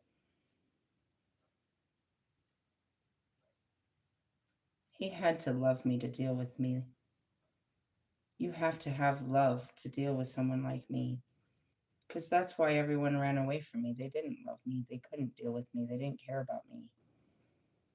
It may have scared him, but he still forgave me and dealt with me. And he didn't do it for an orgasm because he definitely wasn't guaranteed one when I kept telling him I wasn't going to fuck him. And I hated him for this happening. I really did. And so when I came back, he tried to reassure me. He was like, no, we're not going to get close. We're not going to have intimacy. We're not going to hook up. We're not going to do any of that. You're not going to use me like a piece of meat, is what he said. And then all of a sudden I start crying because I'm like, I realized that he's cutting me off and I really did want that. And I'm in complete shock. I'm like wondering why I'm acting like this and that I never even knew that I really did want it. While I was screaming at him, I didn't, and now he's about to cut me off. It was such a weird thing. But he was trying so hard. And I was too, but it's just my personality. I mean, I'm serious. My trauma stands in between my happiness all the time. And you look at it, it's like I'm asking him to leave his wife. Hell nah, dude. You are so fucking off the radar. I'm not leaving my stable home for a very unstable bitch like you. I forgive you. I forgive you. Yeah, I get it. You don't have what it takes. That's okay. I really, I'm not mad at you. I sometimes am. When that's where it is, it's like, stop teasing me. You know what I want, and you're not going to give it to me, but you just keep giving me the dick. And you act like that's all I want. That's not what I want. I mean, I want that too, but you keep playing off of this. Really? Yeah. And that's where it's a little unfair, don't you think? Really? I don't know. I mean, whatever. That's where the forgiveness is. I ain't mad at nobody. Just myself from time to time. Most of the time. All the time. And that's what I got to deal with. I'm not really mad at you. I don't give a shit what you did. It's not like you did anything worse in my life than anybody else did before you. If could forgive them, why can't I forgive you? That's where I had to go back with Devani. It's like, shit. If I could have just forgave you, I might still be married to your bitch ass. I was never going to go anywhere with him. He was just all about that thug life and wanted to, sit around in San Diego fucking drinking fucking Coronas, eating tacos for the rest of his life. And yet, at 43, that sounds like a great idea. As I'm telling fucking Wolfman to go get some carne asada fries. Go get some carne asada fries for me. Really? That's how we rolled. Seriously? I'd wake up in the morning and go to the store and dude, we'd have fucking, he knows it. Everyone does too. I'd go hit the fucking taco shop. We'd have fucking shrimp tacos for breakfast. Seriously? Swear to God, they knew me. I was known in that little ass neighborhood. I was the only white girl in there. I was a true ass American ass white girl, bro. Learning Spanish. They were all teaching me the whole fucking neighborhood. Really? And they knew not to fuck with me because they knew who I was. They were like, I was the only one in that fucking neighborhood. Nobody else was bringing fucking Americans to Mexico. The Mexicans were trying to get to America. This is completely the opposite. He's like, look, I found a real one. I brought one. This is my wife. I'm an idiot. God, we were dumb. Just look back, I'm like, yeah, no wonder I was so devastated that didn't work. What was I thinking? And then I look at my 15-year-old daughter and the way she thinks, I'm like, geez, what the fuck was I doing? I can't really put myself back there, but sometimes, what was I thinking? Really? Yeah. I used to sit there, be breastfeeding my daughter with a blanket over it, and I was playing dominoes, you know what I mean? With all the homies. Seriously? Yes. So gangster. I was like, I got this shit, bro. That was so too much. Really? When I was pregnant, I would play dominoes and beat the guys, and they would have to buy me lunch. Really? I'd win, and they'd have to buy me food, either Jack in the Box or some Carl's Jr. on their way to the liquor store. Really? I'm a dominologist. Did you know that? I'm really good at dominoes. Seriously? Yeah, you want to play some bones? Hey, I love you guys. I gotta go. Seriously, it's late. I gotta go. Haters.